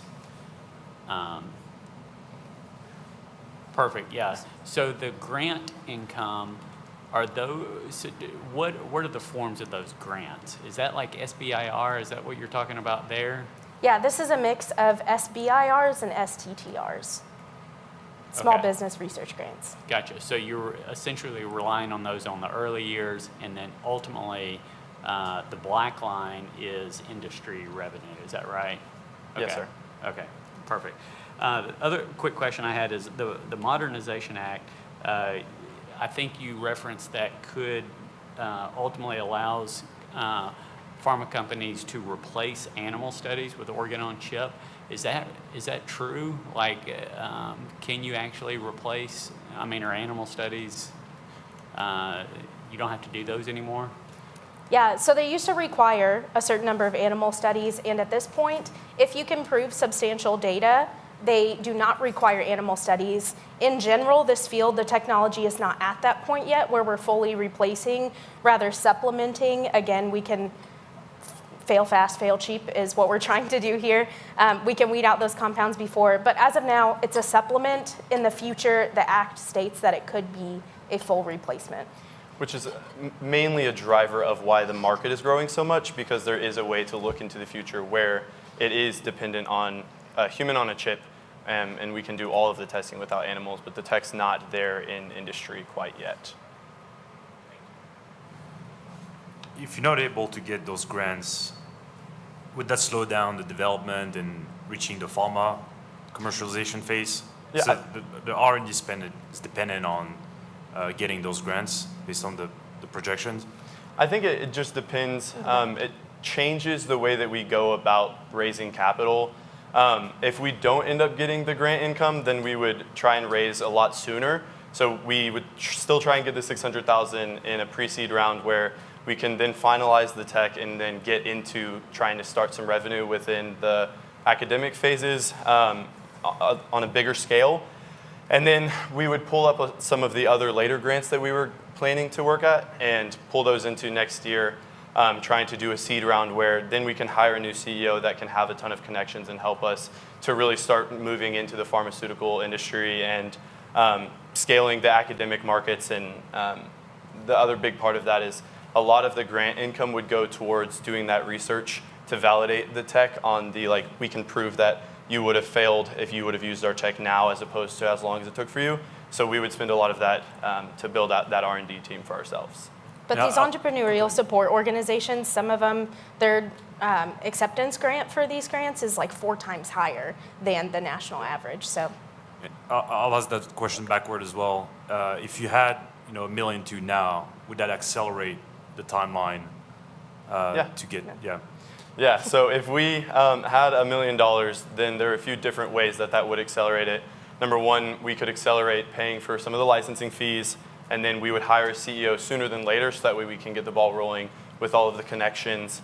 Lexi can transition into more of a chief researching officer, so that way we can really start developing the technologies and the competencies and all the CapEx that we need to be able to do the validation data in-house, and then we could rely more on ourselves as opposed to having to work with other academic labs, which might take a little bit longer. So then we could get into those pharmaceutical companies having that data if we were to have the money sooner.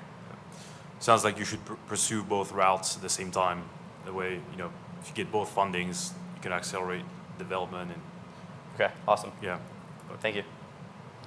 Yeah, I'm going with Greg Wall's recommendation. You should be out fundraising and not waiting for the grants. I also question whether you're raising enough. So if the co-lab has already spent $2 million, it's $2 million plus, right? That's been spent just on IP development for this particular function. So if I look at that number and then I look at 1 million raised or 100,000 raised, then I'm a little confused about the amount that you're raising, particularly if there's a pending event for growth. Okay.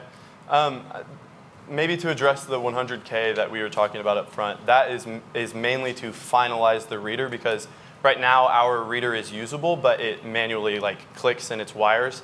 And so to get it into industry, we want that to be Bluetooth, and we have the process to do that, but it's just a means of paying a lab technician to go through the process of finishing that out. And so that is really the big mover to get us to our next value-adding milestone of getting into academia on a bigger scale. So that 100K, even though it doesn't seem like a big amount, is very powerful right now for us. And then, yeah, as we transition more into the other grants are to develop subsequent pieces of the technology on them. But the 100K up front doesn't seem like a very large amount, but it's just a really important finishing touch for us to be able to go provide a lot of value for ourselves. So my experience is raising money takes a lot of time.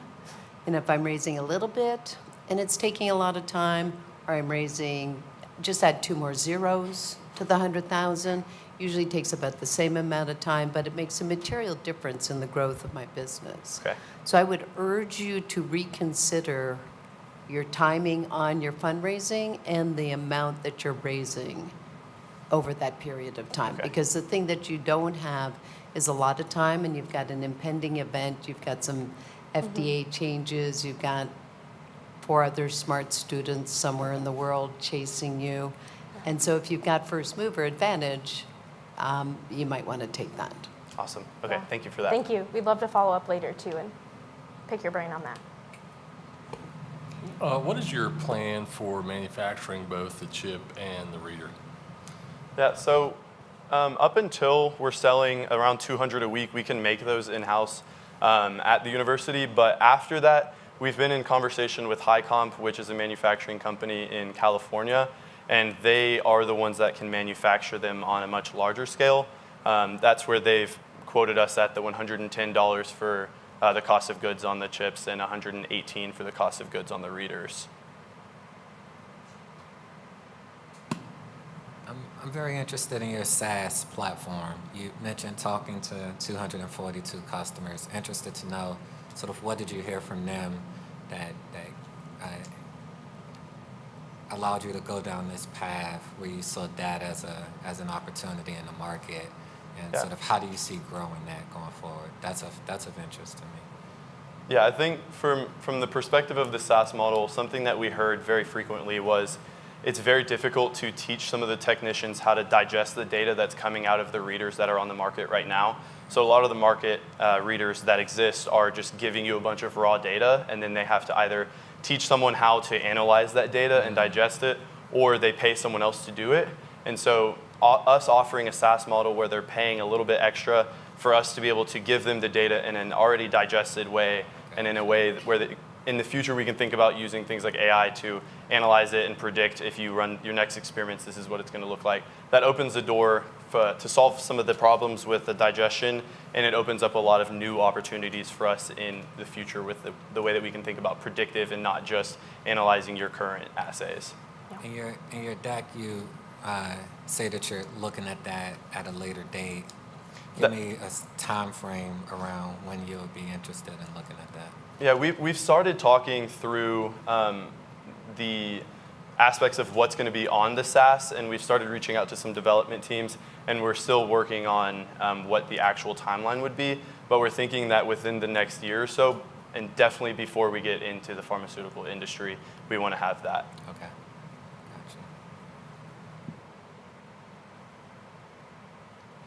Can you go over just a crisp problem for me again? What is the specific problem you're solving? Right now, too many ineffective drugs in the pharmaceutical pipeline are getting to human trials. We're wasting a ton of money here, so we're working on fail fast, fail cheap, weed out those ineffective compounds earlier before spending more money on them.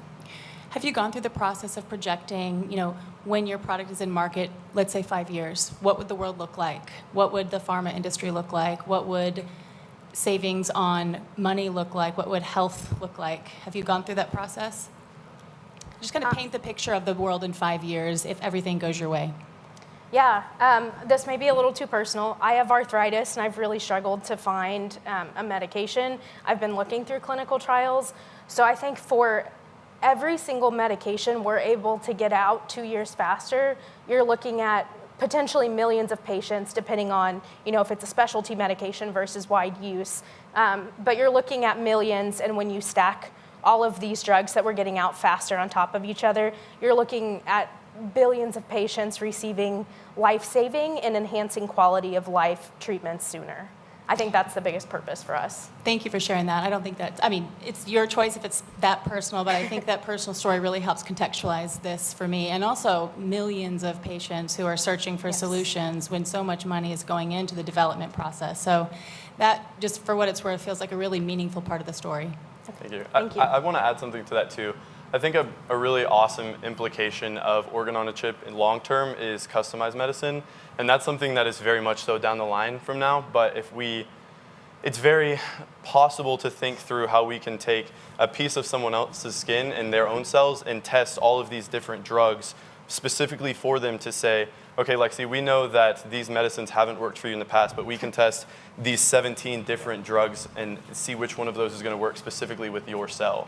My father-in-law has MS, and that's something that to me is really powerful because there is no cure for that right now. And the more that he goes through testing, it's harder for his body. So if there's a way for us to test a lot of different options without him having to go through that was what really drew me to this company, is the long-term implications of that. I think is really impactful in my opinion. That's the dream. I think that's the dream for millions and millions of people who are looking for solutions for sick parents, sick children. When all this money goes into research and development, kind of what's coming out on the other side is confusing and suspect if you're actually a patient looking and working in the system. So again, thank you for sharing that. I think those personal stories help me really understand why you're doing what you're doing. And for what it's worth, that really changes the narrative for me. I can grasp onto your story much faster when I understand why and kind of what the world might look like in the future, especially with increasing chronic illnesses. This feels like such a meaningful innovation. So thank you. Thank you. Thank you. We'll work to incorporate that. So I'm curious, how many of you on the team are actually interested in being part of the startup? Yeah, so as of right now, I showed our management team. Where are we? So currently, I have co-founded the company with my PhD advisor, Dr. Kartik Balachandran. The two of us are definitely on long-term. We founded an LLC in December of 23. Landon joined us in August. He'll be graduating with his master's soon, so he's hoping to stay on long-term as well. Lance and Kimberly are also graduating with their master's in May. I'm the only one that will still be here, but Lance is planning to go to medical school, so he will drop off at that point. And Kimberly also has a lot of working with kids, science, communications, that sort of thing.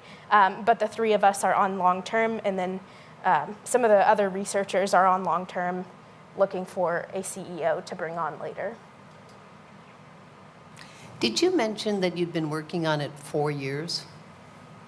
Yes, like starting the customer discovery and working on kind of the basis of thinking about commercialization and working on the technology itself for about 4 years now. I'm going to interject there real quick. Lexi is one of the key inventors on the Cocoa chip. That's actually like her chip. And so the 4 years there has been her intentionally building it with the intention to commercialize in the future. We really started working on the company about a year ago, though. One follow-up question on the team. You mentioned you were thinking about bringing a CEO at some point. What role will you play in the company once you bring on that new CEO? Ideally, I would move into a chief research officer role where I'm supervising and helping map out big picture experiments, research innovations moving forward. Thank you.